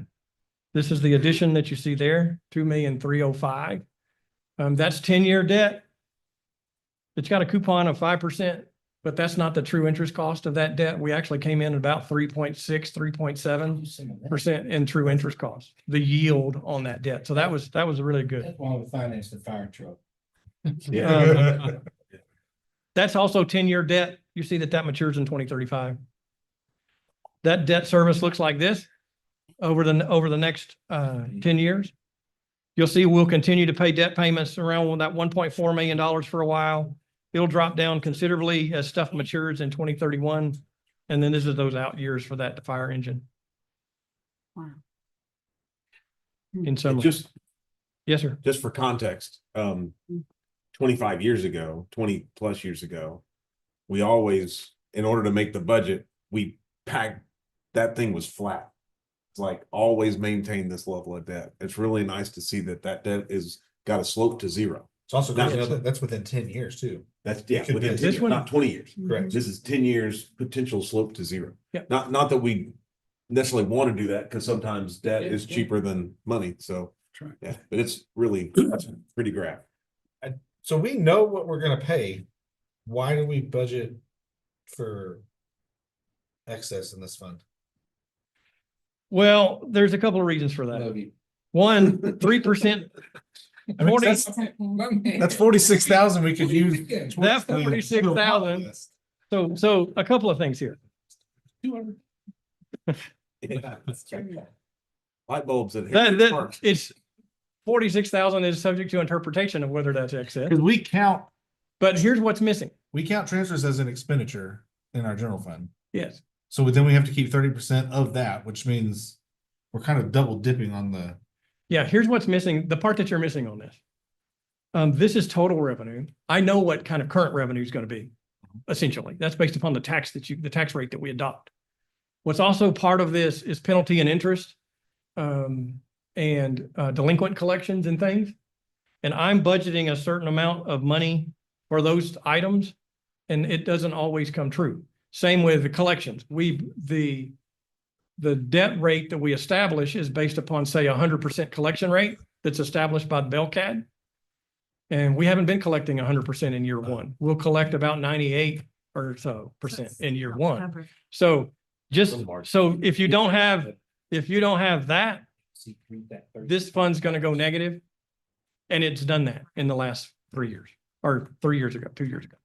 It went negative. We had to transfer money at the end to cover it. So I'm not recommending that we tank that to zero. Doesn't mean we can't, but. So if it's in that fund, there's not all these fancy words, arbitrage and all that stuff. We get interest on that money, no matter what. It's whichever pocket we're in. The balance in that fund does go into our arbitrage calculation. So if you had $3 million here, they're going to apply that $3 million balance to whatever you have outstanding in your bond proceeds, and it goes into that arbitrage calculation, subject to rebate. But it still just pays it off sooner. Yeah. Okay, gotcha. Okay. I think there was at least one vote to end the meeting. Okay, so where we are, we've talked about this already. Our basic budget could still require a tax rate increase. Again, don't get fixated on any particular rate that we discussed tonight. Don't even get fixated on the fact that I'm telling you it might have to have a tax rate increase. I'm just giving you based upon preliminary information at the time. We'll know more in July. But the things that are missing there is comp study implementation and that maximum pay increase. That affects our current employees. So just be aware of that as we go forward in the discussions with council in the future. Here's our calendar. So you got me for the next several meetings. Water and sewer, we're going to do our next meeting. This CIP discussion is going to move down to the 24th. Same night that we'll talk about our special revenues and information, internal service funds. I will give you a proposed budget on July the 8th. And then the clock starts ticking to adoption. We'll get this certified tax roll July 25. That's when we'll really know what our tax would be, and based upon that, we're looking at adopting, we'll have some hearings and we're looking at adopting, oh, wait, I gotta do this one. We'll probably propose a tax rate, or we'll propose a tax rate on August the 12th. That's a date to remember. That's where you decide what you want to propose. We're looking at an adoption probably at September 9. And if we went into the territory where we might have to have an election, we'd have to adopt August the 18th, but I don't think we're gonna go there. That's then the last slide. Is the 25th a Tuesday? I didn't look at it. I think most of these meetings are are regular meetings. I didn't look ahead. I just like. And that's gonna change your Propose a life. budget. I'm kidding. Just want like, why would we propose a budget before the certified tax roll? That's fine. The reason is, We have to have a certain number of days before the 12th, right? yes, I mean, our, Question answered. it's all based upon the tax calendar. I mean, if you wanted to have a bunch of special meetings, we could do it, but I don't think we want to do that. We've done that before.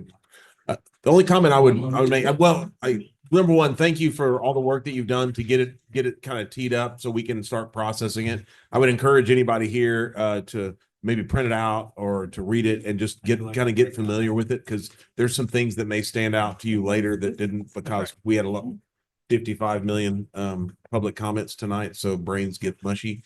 The only comment I would say is just because we want to cap 3% as an increase in merit pay, I would not cap the rate at 3%. I would encourage people, if they think they've got a 5% employee, that same manager needs to find a 0% employee or 1% employees, but that we cap the increase in whatever department or whatever to 3, but that they can go up to 5. Because it's kind of like every kid in the classroom gets an ice cream when some of the kids don't deserve it, and every kid gets punished, but not all kids deserve it. I think it's good to go from a 0 to a 5. This is my personal opinion. And it did say comments or questions. Just David's opinion. I enjoyed the general breakdown, because when you just read that there could be a rate increase, it's nice to know what we're gonna have to fight for or fight against. Right. And depending upon agenda items, I'm very willing to do a 4:30 budget workshop or meeting if everybody else can make it. I think we're a little sharper and a little more in tune. Might help. Understood. Thank you very much. Have a good evening. Thank you, Mike. Thank you. All right, we stand adjourned. Oh, got it. Boom.